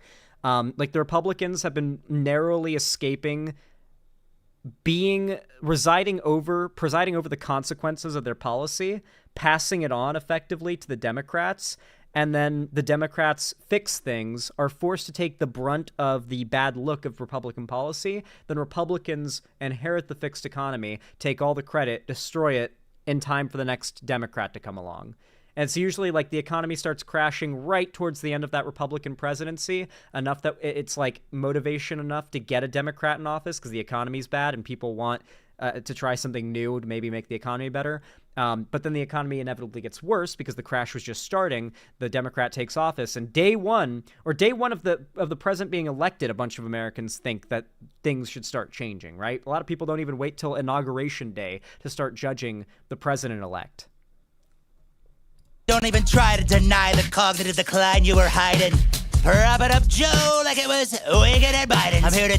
So this is a reference to the idea that it's really funny how conservatives claim this was being hidden when there's actually been, now it's not even a thing I have to just say or that I think happened. There have been full-on reports done now where they found that there was an astronomical amount of coverage, particularly on the left, like CNN, MSNBC, on Biden's mental state for the last 2 years. The amount of stories running about Biden gaffing, misspeaking, or seemingly like closing his eyes for 2 seconds outnumbered the amount of stories about Biden actually achieving things in office with his policies to an extreme degree. Let me see if I can find one of these reports because it's actually insane.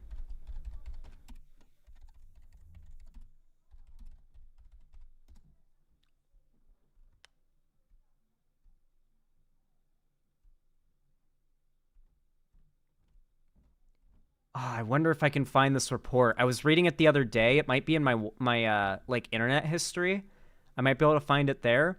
But there was this independent report done on the reporting, and it was fucking crazy, dude. Holy shit! I'd never felt so validated in my entire life to see how overt the effort was from like every mainstream left-leaning news outlet to avoid covering Biden's accomplishments as much as possible and to focus on the only exciting thing about him, which is the idea that he might be dying or might be too old to serve. And this is actually fed into a very inevitably, actually, it fed into a point that Trump is low-key hinting at here that is very popular with conservatives who are voting for him, which is the idea that Biden is actually so incapable of being president that for the last however many years they might argue, he hasn't even been acting as president. There is a conspiracy theory, a very popular one that conservatives, without even stating, still operate believing and argue under the assumption of being true, the idea that Biden is being propped up like it's Weekend at Bernie's, a movie about propping up a dead corpse and making it seem like it's alive to keep a ruse going. That's what he's referencing here as well.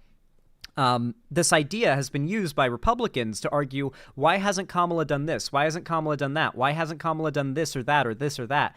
These are all things that the vice president has no control over. They're attributing failures of Biden, if you want to call them anything, to Kamala Harris because they operate and argue that Kamala Harris has effectively been the sitting president for years now because clearly Biden couldn't be doing all of this. And so despite the fact that she is literally not serving in a position where she could do anything about these things they heap on her for blame, people still buy it because people bought the idea that Biden is dysfunctional, and if he's dysfunctional, then surely it's Kamala running the country right now, and if the country's not being run well enough right now, then these are Kamala Harris's failures, when in reality, she has not had the opportunity to truly show her capabilities as a president. And so it's also a reference to that conspiracy, one used commonly to push the idea that Kamala Harris has had her chance to show what she can do, which is, of course, just not true. That's a complete lie, complete fabrication. She's not the president. Teach you what losing to a winner feels like. Ask Pence. I know how to drop a mic. Now, first I want to say it's really funny because Trump, even when he was a winner of the election, was still a loser. He lost the popular vote. The president of the United States might be the biggest popularity contest in the country, and even though he won the Oval Office, the total number of ballots came in. And he can say that they were fake as much as he likes, but we all know they're not. Like, even the Trump supporters damn well know they're not. Like, you challenge them on these things and they stutter because they know they don't have any, like, actual beliefs or arguments to back up what they're saying. So they know internally, to be very clear, and I know that you know, conservatives, that Trump lost a lot, like by millions of votes from the popular vote in 2016, and that was when he won. Even when Trump won, he was a loser. Pretty hilarious. And of course, dropping the mic in reference to Mike Pence is a reference to the fact that Trump desperately tried to get Mike Pence to help him overturn the election in 2020 and to delay the results and stop it. This was also done in part with his whole January 6th thing where they went and tried to delay, and they did. They successfully delayed it by several hours, the certification of the election. Basically Mike Pence would refuse to support Trump's attempt at a coup, and because of that, his supporters went there to kill Mike Pence, and Trump himself has dropped Mike Pence as any sort of associate, and obviously there's a reason why Mike Pence is not his vice president anymore. I know you're not all ears, but listen up close. You are JD Vance's beer and level weird. You are gross. You are JD Vance's I don't know what that's referencing. Maybe I just read that line wrong. But listen up close. You are JD Vance's beer and level weird. You are gross. I guess calling him gross like JD Vance's beard, a little bit of a sloppy line to start off with from Kamala Harris, not gonna lie. You've been bending American decency over a barrel, giving Lady Liberty the finger like Beasley Carroll. She recovers though with a fucking banger line. Bending Lady Liberty over and giving her the finger like E. Jean Carroll. For those who know, E. Jean Carroll was the woman that Trump was found guilty of sexually assaulting. The only reason, mind you, that he was not found guilty of outright rape was because E. Jean Carroll in court was not able to confirm whether or not she was penetrated by his penis or his pinky finger. Because as many women with sexual histories with Trump have confirmed in the past, he is not well endowed. He is actually quite cursed in the penis department. Stormy Daniels has confirmed this. E. Jean Carroll has confirmed this. Trump's dick is literally too small for, in the state of New York, them to determine that a rape he committed could be a rape because there has to be penis and vagina penetration in the state of New York for it to be categorized as rape, just like in the UK, where cis women cannot legally rape cis men because they can't penetrate a cis man with a penis. New York has the same laws, and because of that, they could not find Trump guilty of rape, only sexual assault, because it very well could have been his pinky finger. That's retarded? Well, this is what happens when TERFs write laws. Don't let TERFs get power, or they write laws like that not only hurt women, but also outright make it basically not possible legally for women to rape men. That is literally the case in the UK and currently the case in New York state law, so that's cool. In that big creepy house with our secrets stacked in piles. From documents to pedos, you spend too much time with files.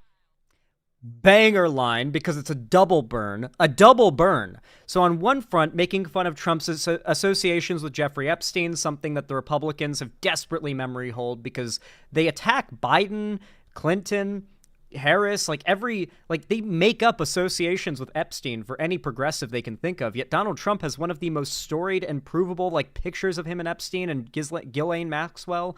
They have a very long public history, and Trump supporters and the right have desperately memory hold for themselves and forced us all to memory hold that Trump is literally one of Epstein's best friends. And the other front with the files reference, not just pedophiles, but the illegal government, classified files that Trump had held on to in Mar-a-Lago, locked up in, I believe, a bathroom, unsecurely. Multiple Mar-a-Lago employees have confirmed that Trump did not secure them properly. Plenty of employees had access to them. These are both illegal things. And that one of them, I think, even claimed that Trump would regularly show them to foreign, leaders and stuff visiting him at Mar-a-Lago.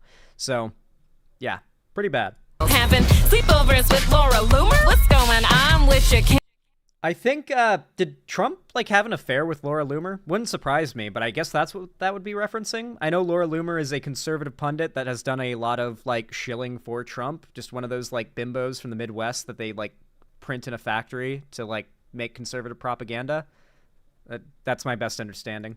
Can't you afford more than Timu Melania? You fail. I mean, Temu being like I think it's a Chinese like reselling, like drop shipping site. I've never used it. That's my understanding of it. And so they consider like Temu anything would be considered like a cheap like Chinese knockoff of like a thing that you want to like have, like a Gucci bag or something. And so essentially Laura Loomer is Temu Melania is the burn. That's pretty good. In your own city, bank, ballot box, in court. You're home alone too. You lost in New York. So in reference, okay, so the reference there is that Donald Trump appeared as a cameo in Home Alone 2, Lost in New York, when Kevin goes into, I believe it might be Trump Tower. If not, it's like the Empire State Building. He goes into a skyscraper and he asks a guy, a tall guy in a trench coat and a tie for directions, and it's Donald Trump, and he's just like, oh yeah, you're going to want to go over that way. And it's thick-ass New York voice, right? It was the Trump Hotel? Yeah, it was Trump's hotel, I think.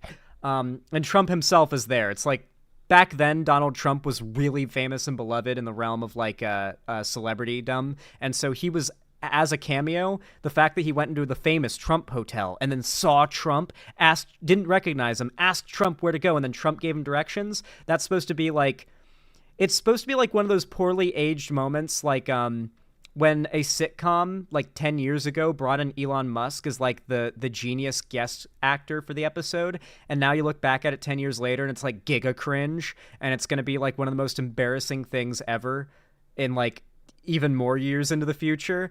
It's basically like that. And then, of course, the Lost in New York line being the tagline for Home Alone 2 is a reference to the fact that Donald Trump lost the state of New York during both elections, and will also certainly lose it this time around. New York is a hard blue state. It's never going to swing Republican. I was there on January 6th. It wasn't fun for me. Just like your bowels, I was evacuated suddenly. She was there. She was at the Capitol. I believe she was supposed to be part of the vote vote certification, if I'm not mistaken.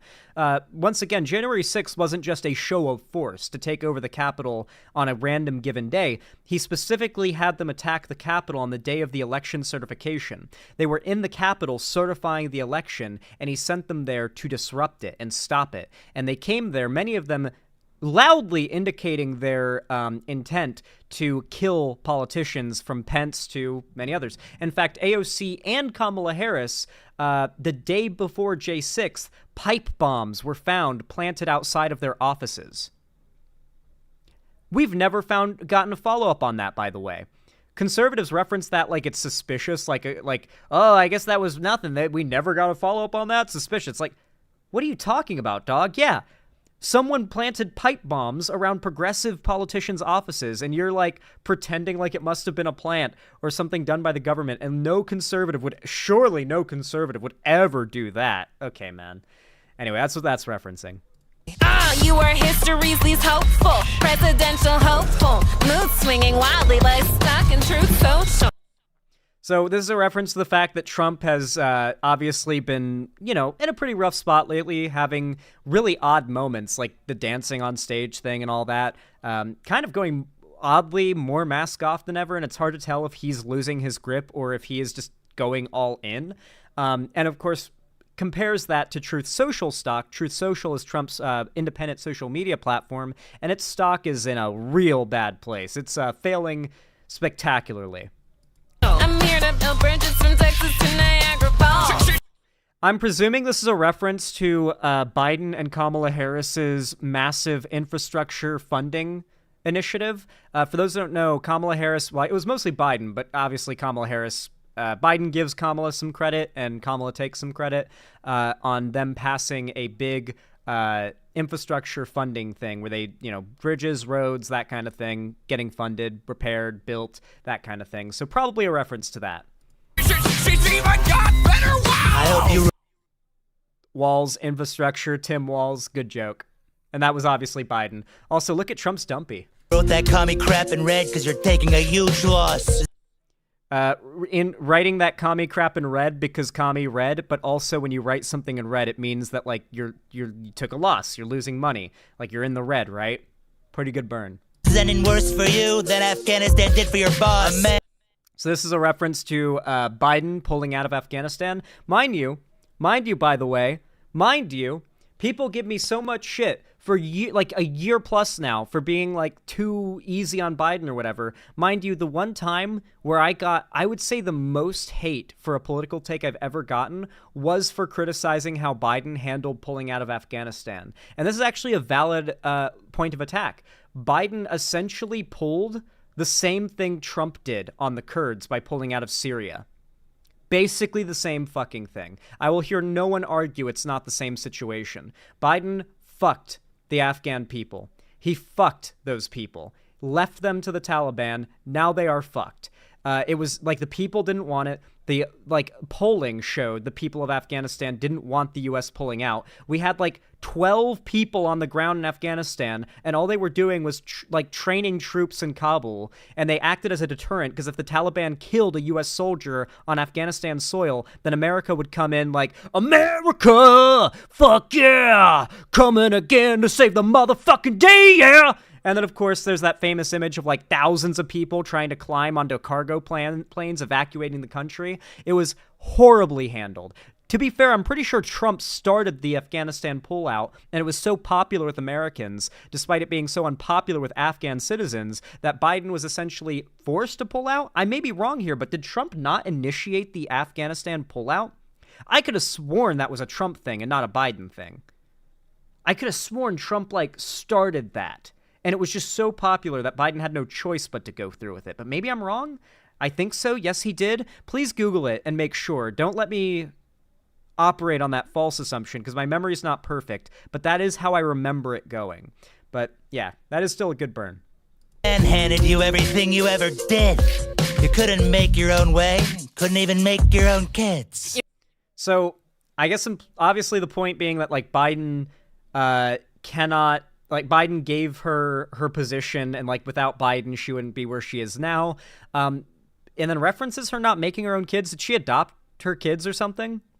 Does she not have kids? Is that what that's a reference to? I thought she does have kids. I could have sworn she has kids. Yes, her children are adopted. She has stepkids. Oh, okay. So she's a stepmom, and she probably legally adopted her kids. So that's what that's a reference to. Yeah, so this is just a reference to the fact that Republicans consider you a waste of space if you're a woman who has not birthed life out of you by a certain age. Usually, if it's the less radical conservatives, the age is above 18. For some more radical conservatives, they consider women a waste of space if they have not birthed life before the age of 18. That's very common in the far South, in real antebellum South type shit. You know what I'm saying? Some fucking sundown town South. Your mommy was absent when you were just a little baby. And if she saw you now, she'd wish she were a childless cat lady. And if your racist landlord daddy wasn't dead to kill him, seeing me living rent-free in your head. Well, this is obviously a reference to the fact that Donald Trump's wealth was built. He nepotistically got a bunch of money and support from Fred Trump. Fred Trump was a very accomplished businessman, admittedly. He was a good businessman. He was very famous for how good of a businessman he was. Granted, he did take advantage of, the times as well. There was a lot happening in New York City, specifically in the realm of real estate, that allowed Fred Trump to grab that shit by the reins and turn himself into a massively wealthy real estate mogul. But then Trump inherited that empire and has lived in his father's shadow his whole life. Donald Trump famously is it's funny because him it's cartoonish. Donald Trump is unironically living in the shadow of his very famous, very influential father, desperate to achieve as much or more than his dad did, because his dad had like pressured him. His dad was like, you got to win. You always got to win. This is famously like Trump's story was very well known and famous before he was like the politician guy that he is now. He was a big celebrity, as I mentioned before, during when the Home Alone movie came out, right? And so before the whole political arc of Trump, he was known as the guy who followed in his dad's real estate investment footsteps, trying to be like Fred Trump, trying to like fill in the shoes of Fred Trump. And so this is a reference to the fact that Donald Trump isn't doing very well at that. Even though he is extremely wealthy, he actually is far, far, far from being Fred Trump. It's just true. Donald Trump lacks the skill, the business acumen, and in a lot of ways, to be fair, the state of the economy and the country that Fred Trump had that allowed him to succeed. Donald Trump is just kind of flailing to imitate his own father. Well, I know how you failed the bar exam after that. I guess the half of you whose job it is to rap isn't black. So, I'm pretty certain Kamala Harris did not fail the bar exam. She was a prosecutor, after all. They don't tend to let you be a prosecutor if you fail the bar exam, but maybe it's a reference to DEI or something. And then, what was the second part of the line? The bar exam after that. I guess the half of you whose job it is. Yeah, the half of you whose job it is to rap isn't black. Obviously a reference to racism, claiming, you would rap better if you were really black, I guess. And a reference to the fact that Donald Trump frequently is obsessed with saying that Kamala Harris isn't black, because Donald Trump, like, wants to be able to be racist towards Kamala Harris for being black while also maintaining that he doesn't think she's black. So anything racist towards her that he would say, it can't be racist because he doesn't even consider her black. So how could that be racist, right? Like, that's kind of how he's trying to have his cake and eat it too. Is to rap isn't black. Oh, good one. You ketchup-smelling edgelord. You rock the beats softer than Stormy Daniels' headboard. So, Donald Trump loving ketchup is a reference to the fact that he eats a shitload of fast food. Famously, there's that image of Donald Trump sitting at the White House office and, like, just burgers piled up and fries and McDonald's bags everywhere. There's also the time where he talked about throwing his nuggies and the ketchup getting all over the wall when he got upset after January 6th. He literally did that. He threw his nuggies. You guys remember that, right? The famous Trump nuggie toss of 2020. Never forget. And of course, a reference to Stormy Daniels, the porn star that Donald Trump had an affair with and gave hush money to try to shut her up so it wouldn't ruin his perception and his marriage. And she came out with it anyway, and Donald Trump has tried to keep her silent, failed countless times, and she comes out and talks about how small his dick is and stuff, and he gets real triggered about it. I can't believe I'm even in a race with this hog. Hope you're in makeup in Ohio, because they're eating the dog! Do I have to tell you what that's referencing? Do I have to tell you? They're eating the dogs. They're eating the cats. Donald, I'm putting you away like a rapist back in Cali. Donald Trump is a rapist. She was a prosecutor. She put some rapists in prison in her time as a prosecutor, so she's gonna put them away like she did rapists back in California when she was a prosecutor. Should leave this battle early, like the crowds at your rallies. I have all the biggest... A reference to the fact that Donald Trump's rallies and crowds have been a lot smaller than Kamala Harris's, and in fact, there have been cases where you can see on large, zoomed out footage of his rallies that around halfway through, even while he's speaking, people start leaving in pretty large numbers because they just get bored and they're like, I guess these Trump rallies aren't as exciting as I thought they'd be. Reference to that. Yes, well, I've got Taylor Swift. Reference to the fact that, she's got Taylor Swift endorsement. You are ugly. Well, you're a Marxist. Jumpin' Jesus H. Huckleberry Christ on a crutch. No one wants to fight about politics.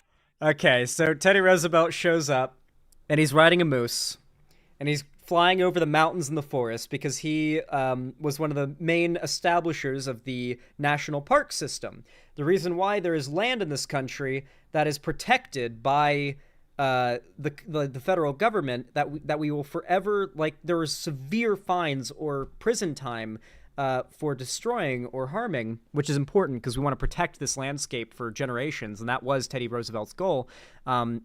he established this, which is odd because he was a Republican. There was a time when conservative actually meant being like Teddy Roosevelt.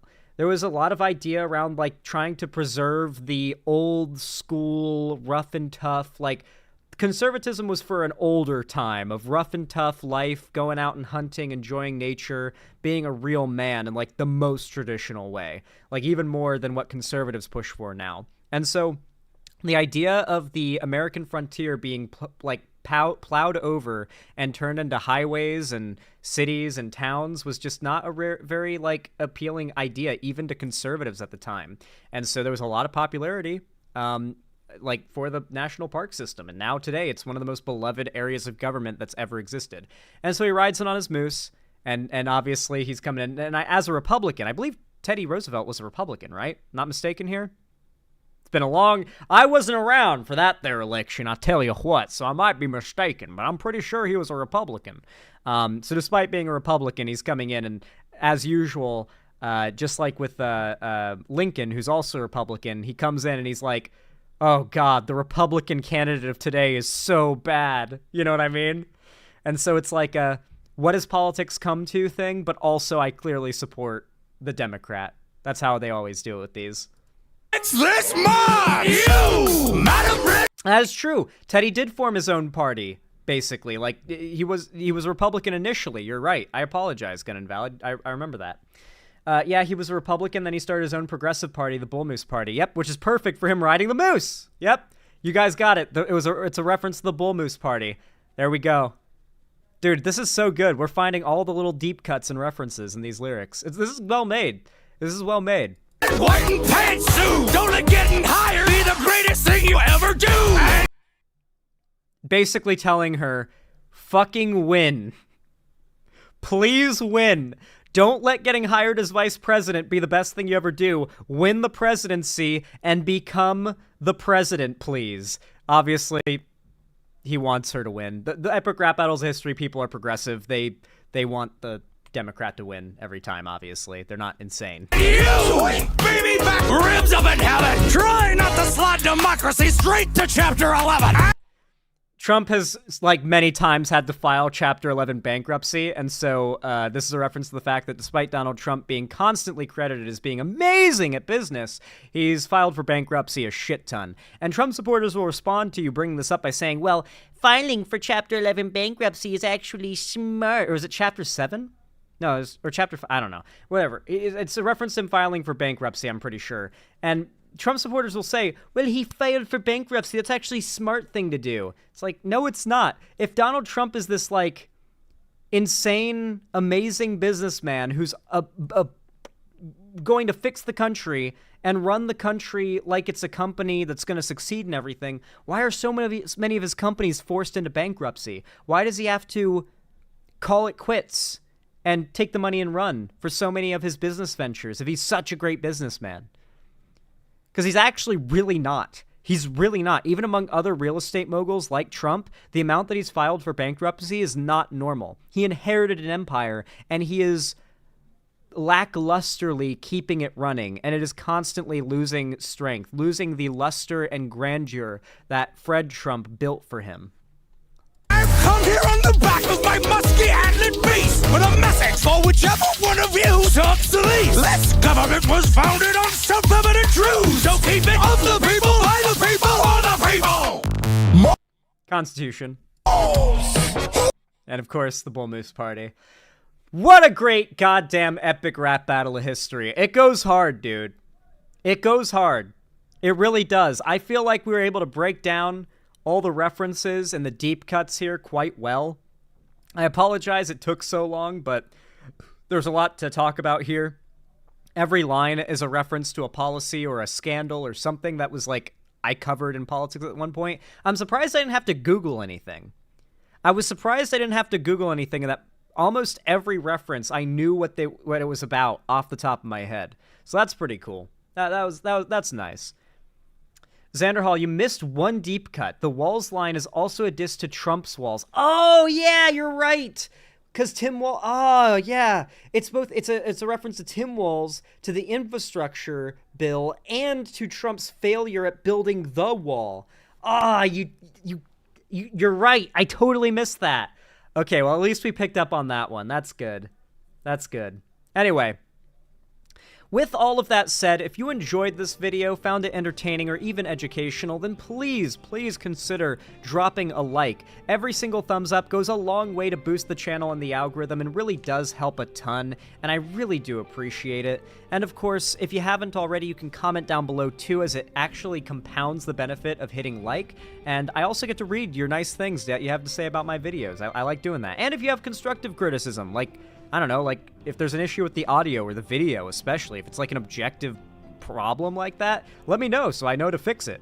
Otherwise, how am I supposed to be able to tell? So yeah, please comment down below. It really helps a lot, as does subscribing and ringing the bell icon to turn on all notifications if you haven't already. If you don't do that, then YouTube will not tell you when I go live or upload. And of course, if you haven't already, you can follow my social medias, linked down below in the description too, to see more from me on other platforms, especially my fan Discord server, which is totally free to join. And on top of that, I host game events, call-in streams, and/or watch parties every single week, and on top of that, I announce all my new uploads and streams there, so as long as you've got notifications turned on and you're in my Discord, you're never gonna miss anything.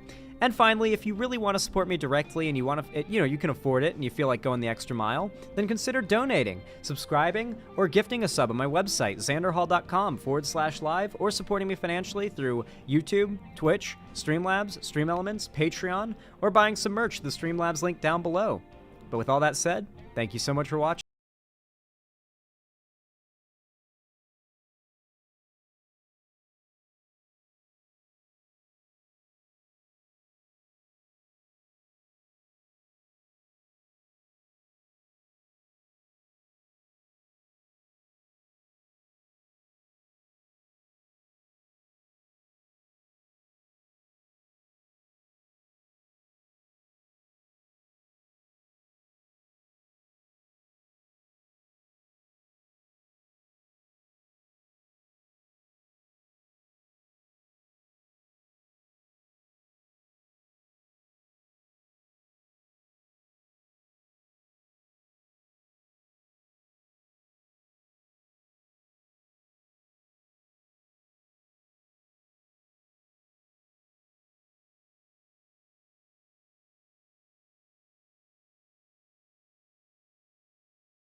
on democracy.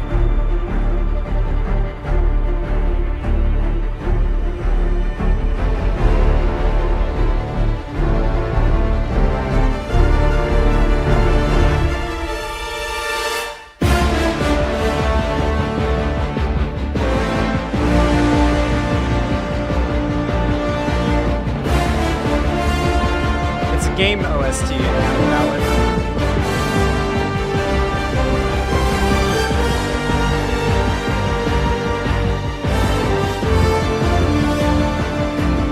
This is what we're gonna play, like the music for during the intro of election night stream. We need the democracy to be flowing through us on election night.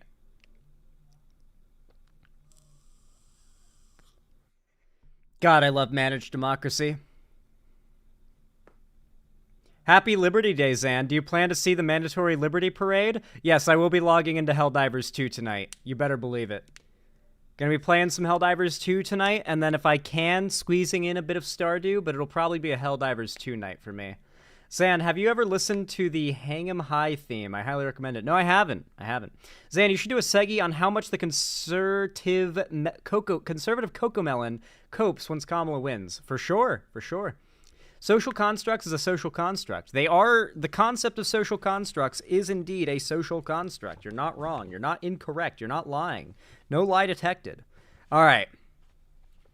Let me bring up the next topic arena for you guys.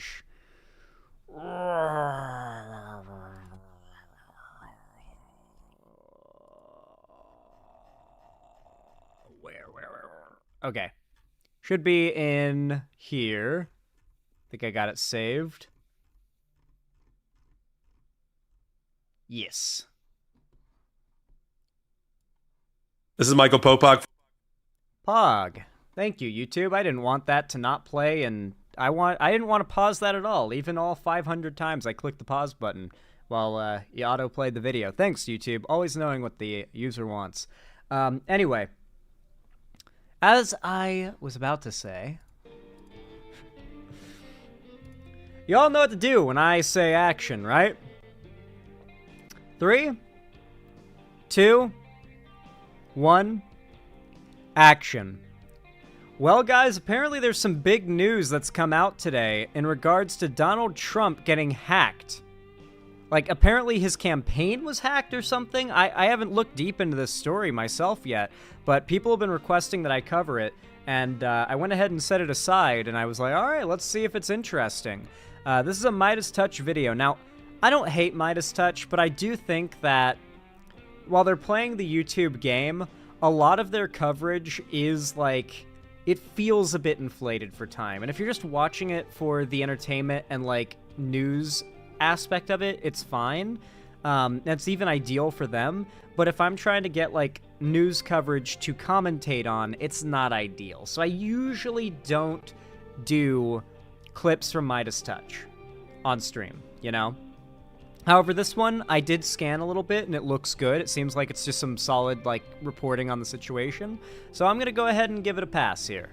Here we've got the Midas Touch video. I don't know what went down with this. I don't know how bad this is for Trump. I can't imagine anything could really harm Trump that much at this point in the election, especially with how dedicated his supporters are. Like, anything negative you out about Trump is just going to make his remaining supporters go, based?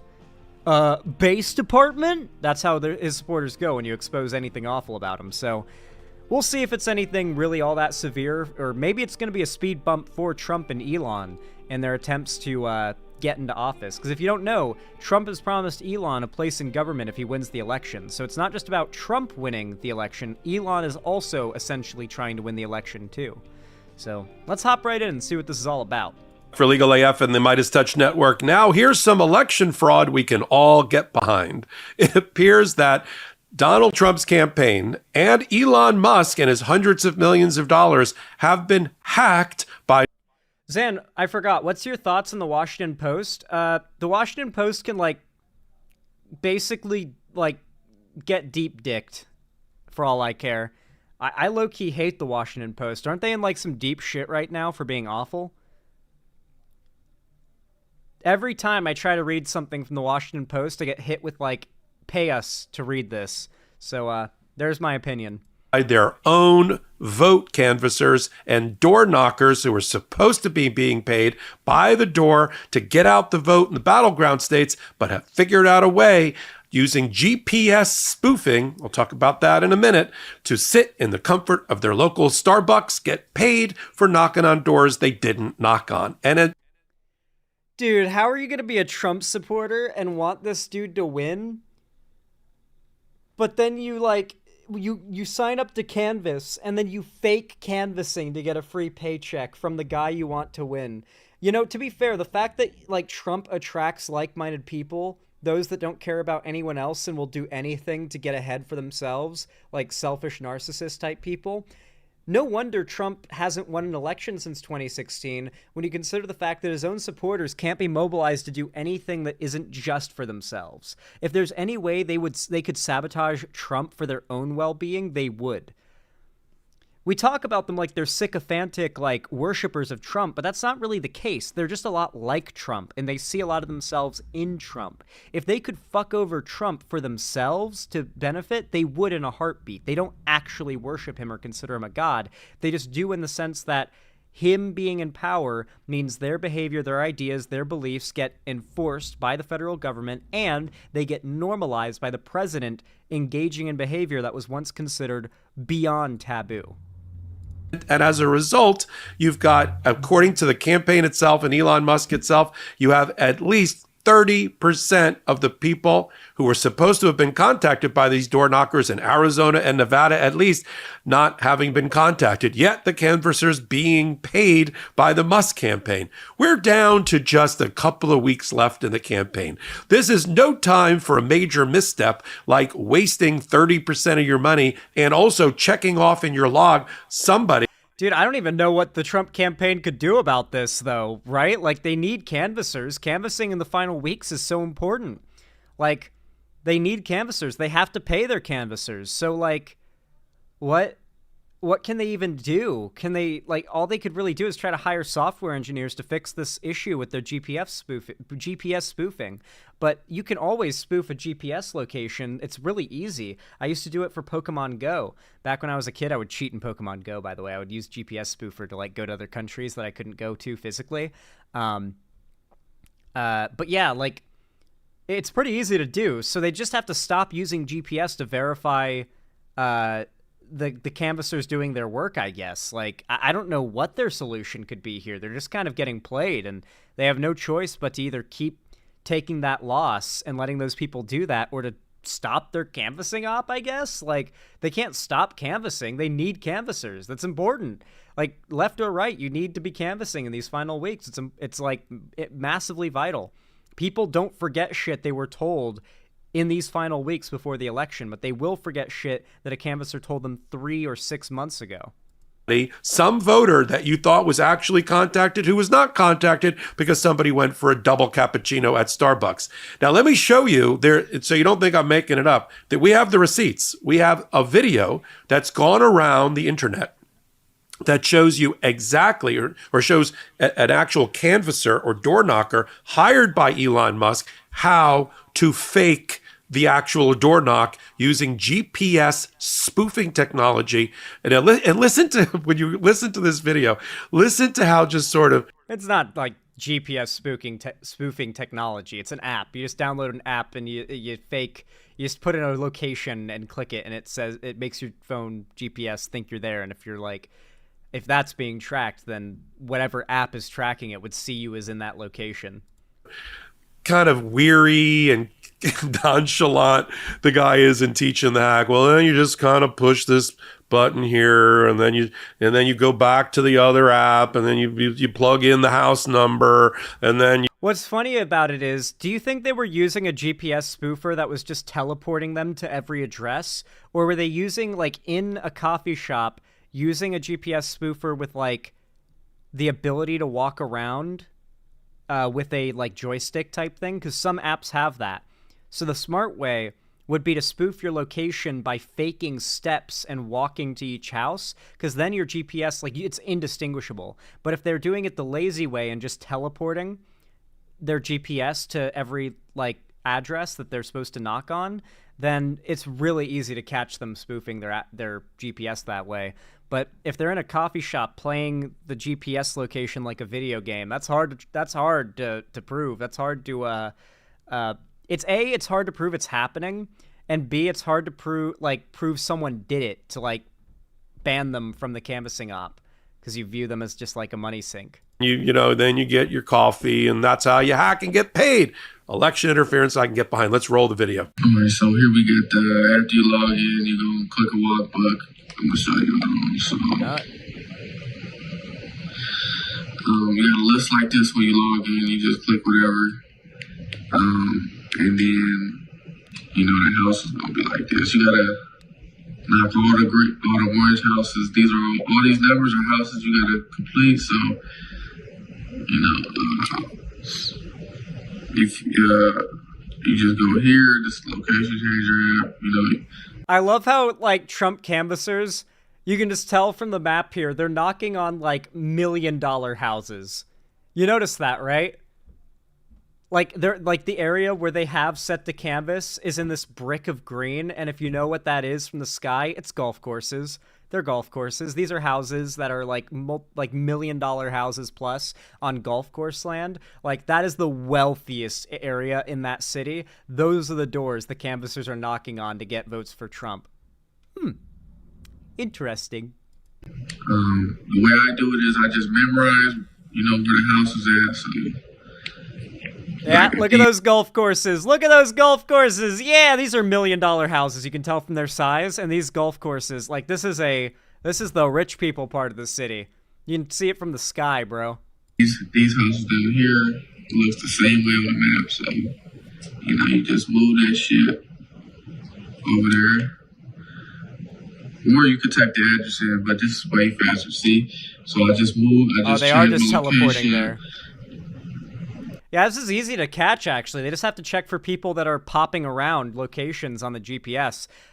If they were smart, they'd be using one of the GPS spoofers that has like a left, right, down, up arrow on it that you could like fake walking to these locations with, because otherwise, this has got to be trackable and easy to figure out who's doing this.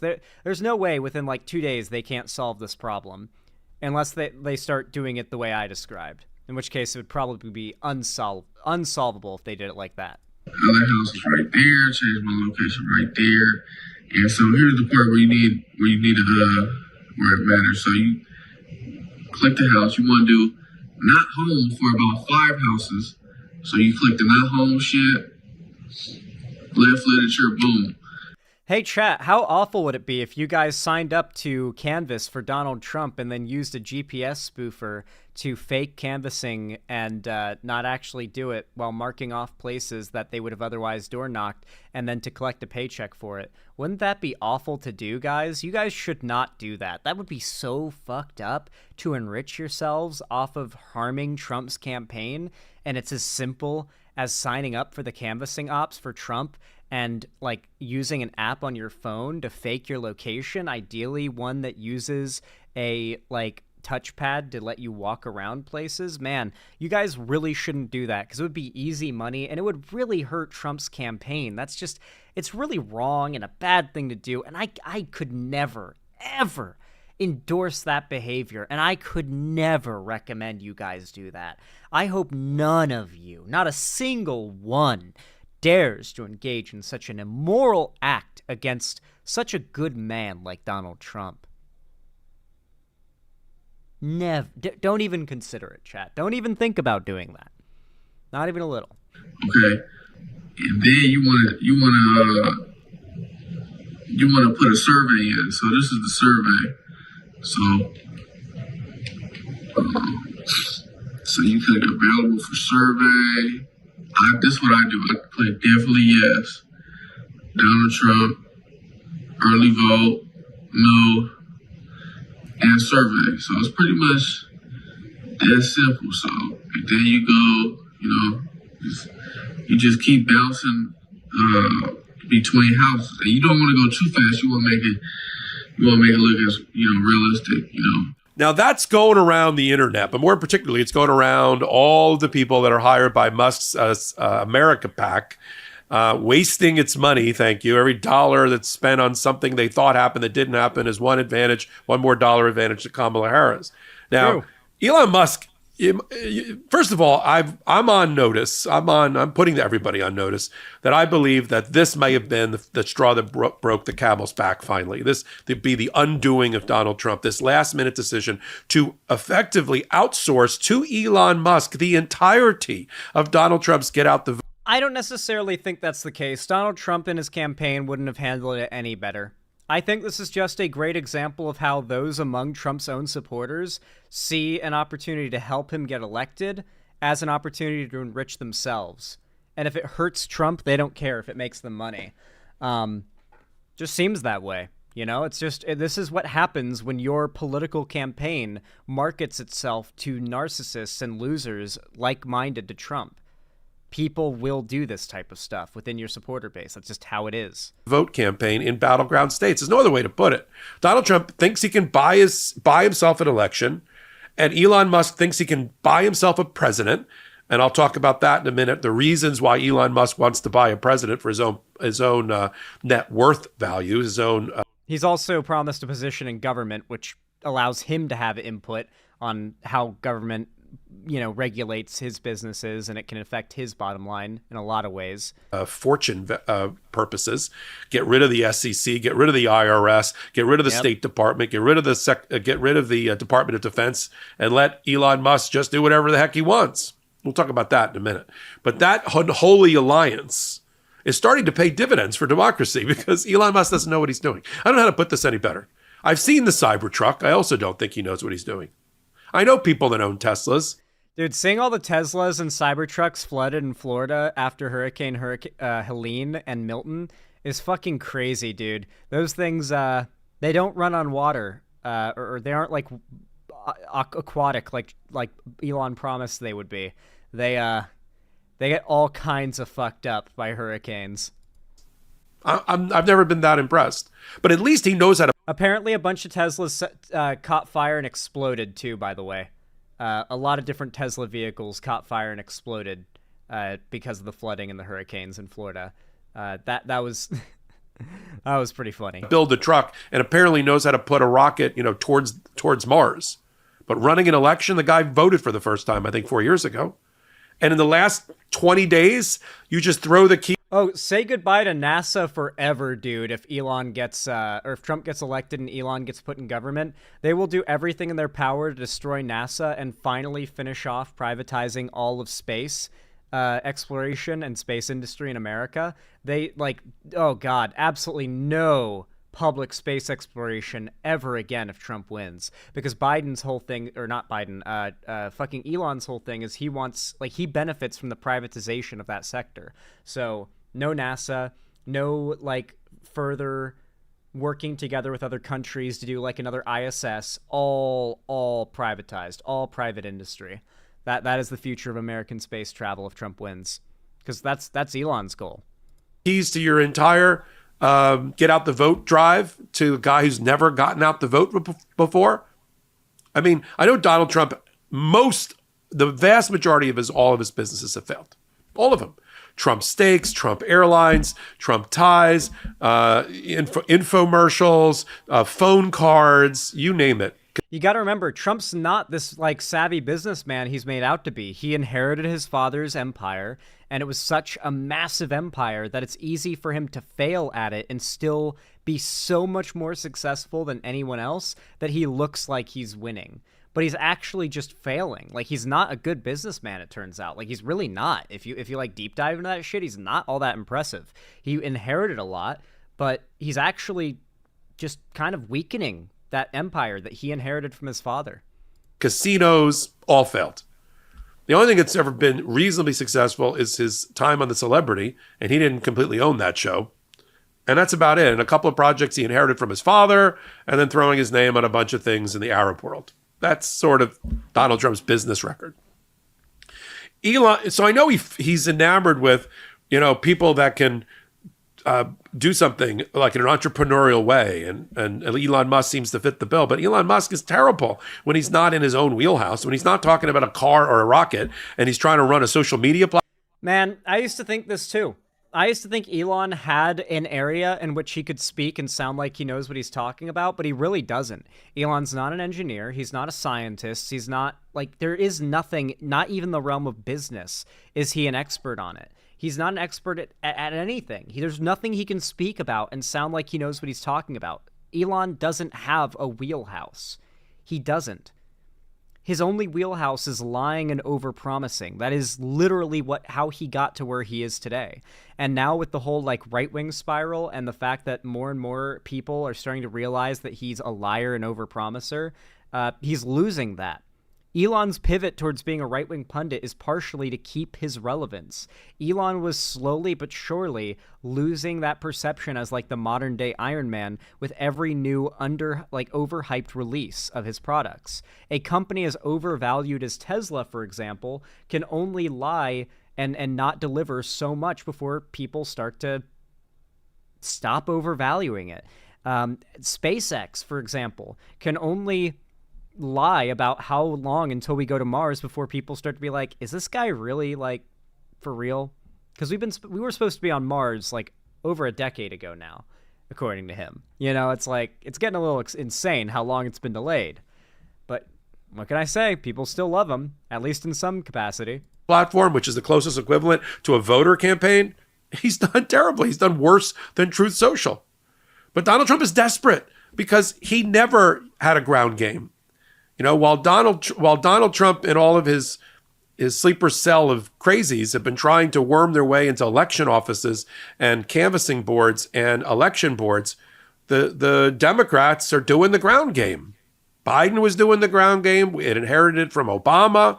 You know, we know how to micro campaign. We know how to find that super voter in that little micro band of demographics. We know how to knock on doors. We've got people who are physically human beings knocking on doors. I know this is a surprise to a lot of people, depending upon your age, but in 2024, you still got to ask people for their vote. You still got to knock on a door. You can't use a drone or... This is why you should sign up for a canvassing operation. If you live in a swing state especially, it's not too late. You can sign up and canvass. There's a reason why this is a big story for the Republicans. Canvassing is going harder than ever right now. The final weeks before the election is when people really hold on to the things that they've been told about the election. If you can speak to the right person at this time, now is the right time. Now is the time when you can say something that'll stick with them when they go to the ballot box. Or a robot, or even an ad or a social media campaign. You got to do that too. But you got to knock on doors with a clipboard and a smile, even if it slams in your face. You got to be on telephone banks, making phone calls, even if 80% of them slam the door on you or the phone on you. You got to do that. That's how it works. That's how you earn the vote. There's an old joke in advertising which applies to campaigns, which is at least 1/2 of an advertising budget for a campaign is completely wasted. Completely wasted. We just don't know which half. Same thing here in campaigning. I wonder where that goes. Like, wasted. It doesn't go... Like, does it just go to paying, like, the politicians or something? I don't even know. But you got to have a ground game. Donald Trump never had a ground game. He didn't build any field offices. Is that with the Republicans and Democrats? Half of campaign funds go to waste? Wasted as in it's ineffective. Oh, in this case? Okay, it's just a weird way to word it. I don't know. I don't know. I interpreted that weird. He was busy doing big rallies. Yay, I can win this with big commercials. Except every time he's had an opportunity to do something big and get a lot of eyeballs on him, he's passed. 60 Minutes interview, first time in 56 years. I want to cover this tomorrow, but it's basically impossible to cover because Joe Rogan is basically a copyright abuser.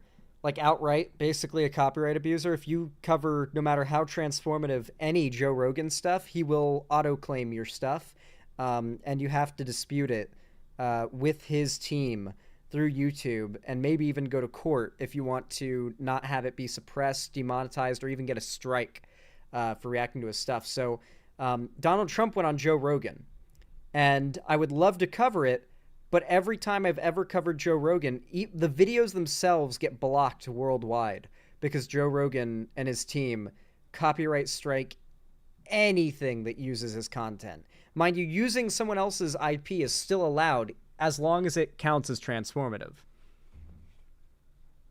years. The other candidate for the presidency didn't appear on 60 Minutes. Pass. Donald Trump. As a kid, I loved eating cereal, but as an adult, I don't. All right, we made it to the sponsor. That's probably where the brunt of the story is anyway, to be fair. Anyway, though, man, I don't think any of you should do the immoral action of using a GPS spoofer to fake canvassing for Donald Trump, effectively marking off houses that have never been knocked on as having been spoken to and convinced to vote Trump, and making money off of doing that, both harming his campaign and taking money from Trump and Elon. That would be horrible. Don't do that, guys. Like, what the fuck? That's so fucked, guys. You shouldn't do that. Like, what the hell? Like, oh my god. Like, don't do that, guys. Like, don't do it. Don't. Anyway, with all that said, if you enjoyed this video, found it educational, entertaining, or even enjoyable, then please consider dropping a like. It's totally free, and every single thumbs up, whether it be on a video, a VOD, or one of my live streams like right now, boosts my channel in the algorithm, forcing YouTube to show my content in real time to new people, new viewers, and it really, really means a lot. I really do appreciate it. Thank you to everybody who hits that button, as to everybody who drops a comment as well. They compound the benefit of likes, and they let me know what you think of the videos. And perhaps even consider subscribing and ringing the bell icon to turn on all notifications so YouTube actually tells you when I go live or upload a new video, because if you don't, they won't. You can also follow my social medias, linked down below in the description as well, if you haven't already, to see more from me on other platforms, including joining my fan Discord, which is the main hub of my community and fan base. I announce all my new uploads and streams there, and at least once a week I host a game event call-in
that sugar.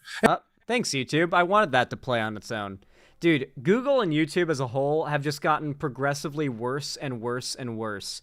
Like, one of my least favorite features, and this is like an every website thing now, is that they load the audio and video before they load any UI. Have you guys noticed this? How common this has gotten, especially with YouTube. And maybe you've never been in a situation where you wanted to click a YouTube video and immediately pause it without it playing. Because for me, that's ideal because I'm trying to set up the surprise of the segment. But on YouTube, in particular, it loads the video and audio, so they instantly start playing. And there's no time for the website to load the UI. And so even if you're as fast as lightning, like light speed fast, you cannot pause the video before it plays because the UI to pause hasn't loaded before the video and audio start playing. All the time, only on PC, though, I think. Yeah, it's because your PC likely has a hardline connection and faster processing, and so it's able to load things faster. You've got, like, a better everything in there. It's able to load pages faster, the connection's stronger. So, yeah, you're more likely to experience this problem when you're on a PC with a fast internet connection like I am, but it's so annoying. Like, just set videos to be paused by default, YouTube. Why should clicking and loading a page instantly play the video with no ability to stop it from blasting? It's like, imagine like you turn on your TV in the middle of the night and you forgot to turn down the volume and it just starts blaring loudly. Like, why make the YouTube equivalent of that, right?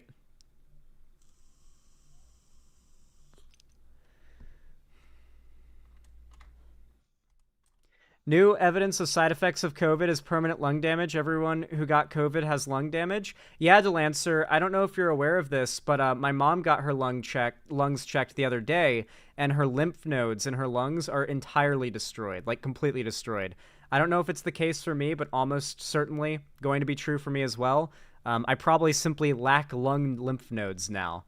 Like, they just get annihilated by COVID, just absolutely destroyed.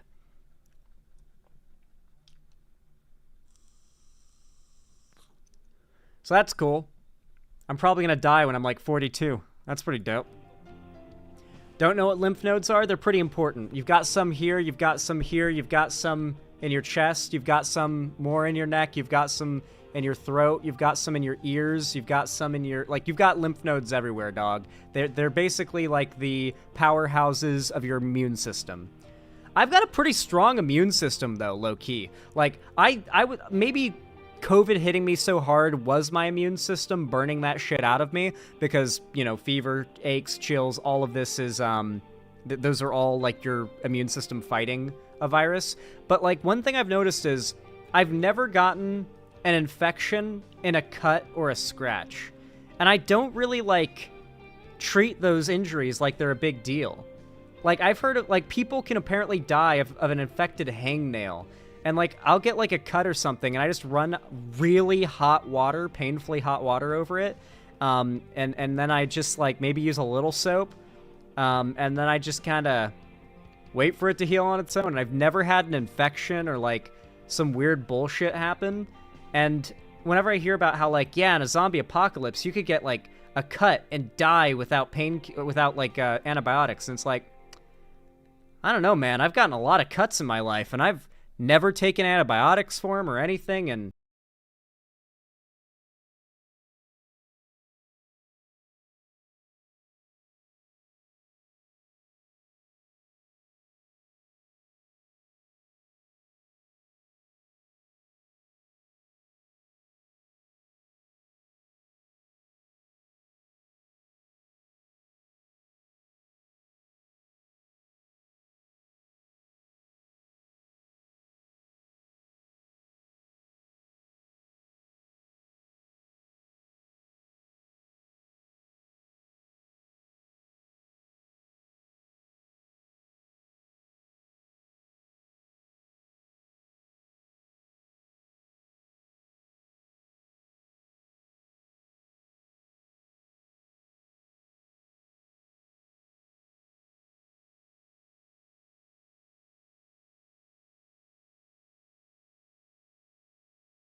and firearms from your reaching distance and vicinity before I press play. You've got 3 seconds. 3, 2, 1.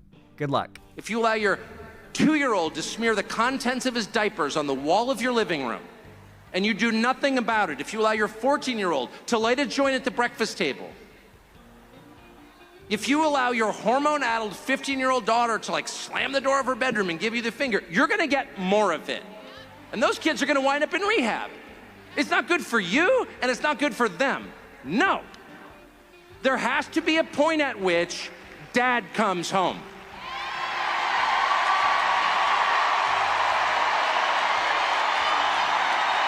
Yeah, that's right. Dad comes home.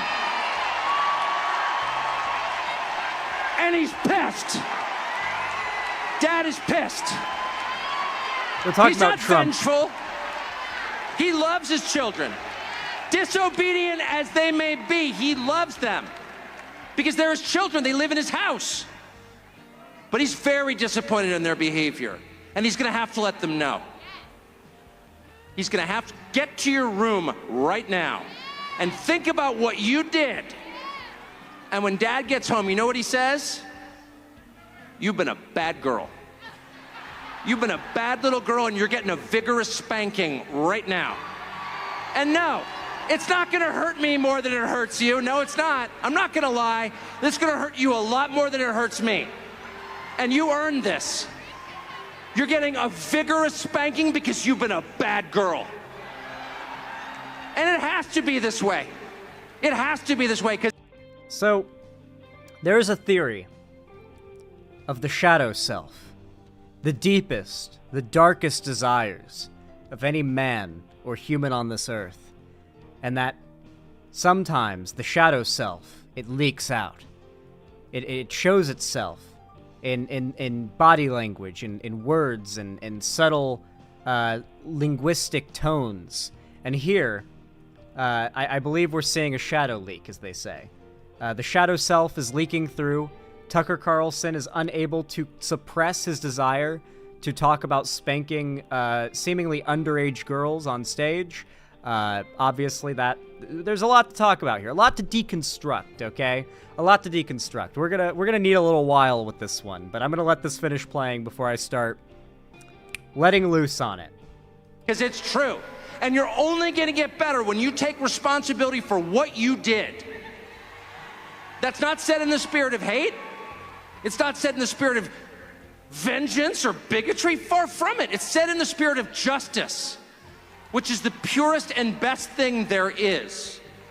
And without it, things fall apart. Now, what I want to say is so funny about all of this is that, like, Tucker Carlson, due to court documents going public, has countless texts coming out of him talking about how much he hates Trump and how much he thinks that Trump is full of shit and he can't wait for Trump to not be relevant anymore, so he doesn't have to keep giving that dumbass the time of day. Privately, Tucker Carlson has leaked texts talking shit about Trump. He doesn't like Trump. He's just towing the Fox News line, or was towing the Fox News line. If you're wondering, like, what is the level of truthfulness and, like, even behind the scenes, how much do the Trump supporters, the Fox News types, how much do they even believe their, like, worship of Trump, and how much they believe they're really fighting for justice? Well, recently, due to a massive lawsuit from the Dominion voting machine company, the Fox News is getting sued, and the documents that have released from that have shown multiple leaked conversations of higher-ups at Fox News and massive reporters talking about how they knew the Dominion voting machine thing was complete bullshit. For those who don't remember, because this got memory hold because it was total bullshit, the Republicans claimed that the Dominion voting machines were rigged and that they were rigged in favor of Biden. They were going to investigate it. It was going to be this big thing. The Kraken was coming, yada yada. Instead, because they were lying through their teeth and they all knew it, Dominion sued them and won, and they had to settle, and now we have tons of proof of Fox News' highest ups and biggest voices admitting behind the scenes that they're reporting on shit they know is bullshit, and they're worried is going to get them sued because they're reporting on lies. And when you report on lies about a massive corporation, you're begging to get sued, and it's what happened. So the obviousness of how hilarious it is. These are people who the court system has outed as grifters already. Just getting that out there. Just acknowledging that fact. Let's get it out of the way. Let's talk about what's so disturbing about this to me in general. Conservatives have for a long time fundamentally been the party of child abuse. Conservatives view the family unit in a very particular way. There's the father, and the father is the head of the household in every way. In fact, they think the country should be run a lot like this as well, which is, granted, they're making that exact comparison here. It's not even a point that I make about how conservatives and their, like, man of the house ideals, they want that to be the way the country is run. I used to say this is like a criticism. Now they're outright admitting it, like bragging about how that's how they consider the country and how they think it should be run. So they consider it such that the man, the father, is the head of the household, and the wife is the property of the father. Now, prior to being the property of her husband, the mother is to be property, or the woman is to be property of her father. That's why in Christian weddings, we have the tradition of the father handing off his daughter to the groom. You know how we do that? You ever thought about that little practice where it's like the father is supposed to like walk the daughter down the aisle and hand the daughter off to the groom? It's because, like, I owned my daughter. This was my daughter, my woman that I created and own. And now I am granting ownership to you as her husband, who is, you know, like the new owner of my daughter, right? And I have given blessing. That's why the father giving blessing, like a mother's blessing means nothing. And like the traditional Christian, like getting married thing, it's the father's blessing that matters because it presumes the father has ownership over the sexuality, the well-being, the safety, the autonomy of his daughter until a husband comes to marry her that the father approves of. And it's ironic that this practice is so frequently criticized in Islam when Christianity is foundationally based. Christian weddings, the weddings that are most prominently practiced in America, are based on this idea. And so the wife, obviously, property of the husband. It's why in a lot of conservative states even, there is no such thing as marital rape. Did you guys know that? And it's only a thing in red states, mind you. Republicans have fought for and succeeded to pass laws saying that if a married couple, if a husband rapes their wife, the marriage has said it such that they already consented. You can't rape your spouse. They're married to you. And so spousal rape, not a thing in quite a few red states because the wife is property of the man. And this goes triple, if not 10 times fold, because we're going full circle to the kids. Their offspring, their children, especially the daughters, are absolutely, fundamentally, in the conservative worldview, meant to be the property of their fathers. And that is what this is evoking here. The conservative ideal of discipline. Now, discipline in the conservative view is not coming home and, you know, the father sees the daughter did an awful thing and, you know, explaining that that's an issue, here's why it's a problem, and then disciplining via a punishment that's, like, you know, warranting of the offense. In conservative discipline, well, I mean, conservatives are the ones who advocate for the state to execute citizens, right? Their view of justice and discipline may mean you have to die to learn your lesson. You may have to be killed for your lesson to be learned. That is what conservatives fight for. That is what they believe in. So that very fire and brimstone view of discipline, of course, carries on to their children. A lot of them are Christians that tell their kids, and this is why a lot of kids nowadays, or Gen Z, have left Christianity, is religious trauma. Talk to any ex-Christian that grew up Christian, they were terrified of hell as a kid. Hell was very commonly used as a thing that was just, even when it wasn't being used as a scary thing hung over kids' heads if they don't behave, hell as a concept existing was so terrifying for a lot of kids. Just to find out something like that supposedly exists is so horrifying that God, this omnipotent being you're taught has full control over you, also has full control over whether or not you go to an eternity of torture and suffering forever on scales that you couldn't even imagine. It's a horrifying thing for kids. And so they tell you, this is what awaits you if you don't do what God wants. By the way, God wants you to do what your dad tells you, what your mom tells you. And then, of course, there's the child abuse aspect, right? I'm not saying it's only conservatives that abuse their children, especially physically, but as a political point that they defend, beating children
vengeful.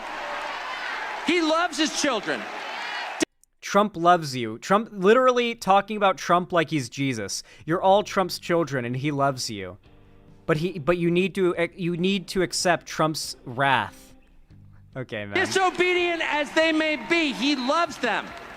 Because they're his children, they live in his house. But he's very disappointed in their behavior. And he's gonna have to let them know. You hear the lady that yelled, yes! Like, yeah! You know, that lady beats her kids and thinks she's such a girl boss for it. That's like fundamentally what you need to realize here. This is literally a crowd of people who, if they have children, they beat their kids. And now they've got a prominent conservative and obviously the Trump party and the Republicans who act as like a cultural defender of that idea and use the idea of beating their kids as a comparison of how they want to beat the country into submission. Of course, this is like, you know, Trump talking about the enemy within, the idea that progressives need to be rooted out by the military and executed, something he's promised to do if he wins. You do know that, right? Like, Trump has promised to send the military out to kill all of you if he wins. Like, he calls you guys, you American non-Trump voters in chat, he's called you the enemy within and has promised to call the National Guard and military on you to execute you or arrest you or deport you, if you're lucky, if he wins. If Trump has his way, he will kill you. Not like in the, like, he'll do another bad handling of a virus or make COVID worse and we'll all die from that eventually. Or climate change will eventually kill us because Trump will make it worse. No, I mean, like, Trump has promised to deploy the military to go and start clearing the country of dissidents, the enemy within. What do you think that means? What do you think he's promising? He's gonna have to get to your room right now and think about what you did. And when Dad gets home, you know what he says? You've been a bad girl. You've been a bad little girl and you're getting a vigorous spanking. Now, obviously, this refers to, like, you know, conservatives are very into, like, beating their kids and abusing their kids. But there's also the fact that conservatives are, you know, we know pedocon law, pedocon theory, whatever you want to call it. The appeal to, like, the idea of inappropriately, arguably sexually, violently attacking an underage girl is something that obviously makes a crowd of Trump supporters cheer. Like, what else other than non-consensually harming your child in a way that our culture nowadays, like, I would say our culture has more of a sexual connotation with spanking nowadays than a disciplinary one. Would you guys agree? Like, when our society in 2024 hears the word spank or spanking, do you think they think of discipline, or do you think they think of the sexual context in which it's become so normalized and popularized? There is a argument now where we're at the point now with our culture where if you're still spanking your kids, it's like you realize what you're doing, right? I read a Reddit post once on the subreddit Traumatize Them Back, where I guess there was this conservative parent who continued spanking their teenage daughter. Like, they're a dad, of course, well into being like 16, 17 years old. And so she's 17 years old, abusive dad, bends her over for a spanking. This is arguably sexual assault. And in response, the daughter, to get this to stop, says, "Yeah, harder," in response to him doing that. And the dad, flustered, runs away, and it never happened again, according to the Reddit story. This is like a pretty famous Reddit story. You guys have probably heard it before. But yeah, this is from the Traumatize Them Back subreddit. And I always thought that story was, like, unfortunate that it had to be that way. Like, it's disturbing. That's how that had to have a stop put to it. But, like, unfortunately, this is like a form of child abuse protected by the law. You're allowed to spank your kids. You're allowed to hit your kids under the guise of discipline. There's just a certain limit in which the police get involved. And even then, it's up to the discretion of officers, right? There are plenty of really conservative cops out there that'll see a kid with a black eye and say, "What'd you do? What'd you do to earn that?" So, you gotta keep that in mind. The right has sort of a, what's the word for it? A symbiotic relationship with the police and child abuse and all that. It's why it's still so rampant in America, and why it's so much more common in conservative households, too. Right now. And no, it's not gonna hurt me more than it hurts you. No, it's not. I'm not gonna lie. This is gonna hurt you a lot more than it hurts me. I guess referencing the reality when abusive parents lie and say that hitting their kids is gonna hurt them more than it hurts the kid. This is obviously a complete lie. It's something that abusive parents say before hitting their kids to, I guess, justify to themselves why it's okay to hit a child that's defenseless and incapable of defending itself. I hit my kids. We know you hit your kids, Pastor Dean. We're very aware that you hit your kids. You're a conservative. We know that you're a child abuser. That it goes without saying, man. I'm praying for your children. And you earned this. You're getting a vigorous spanking because you've been a bad girl. And it has to be this way. It has to be this way because it's true. And you're only going to get better when you take responsibility for what you did. And much like any abusive parent as well, the being wrong, while also trying to act morally, what's the word for it? Like righteous. Like, this is what's right, you know? Meanwhile, Tucker Carlson has admitted and had it leaked via court documents that he knows what he is saying is a lie. That's what's so amazing about the faux, like, the declaration that violence will be done to you because they believe so strongly they are fighting for what's right. What makes that sting so hard is when you have court documents confirming they know what they're saying they believe is bullshit, right? Fucking crazy stuff, man. I feel like that's really what should stand out to you the most here, is that this is a speech from Tucker Carlson making a crowd of conservatives cheer, where they use the idea of beating children and owning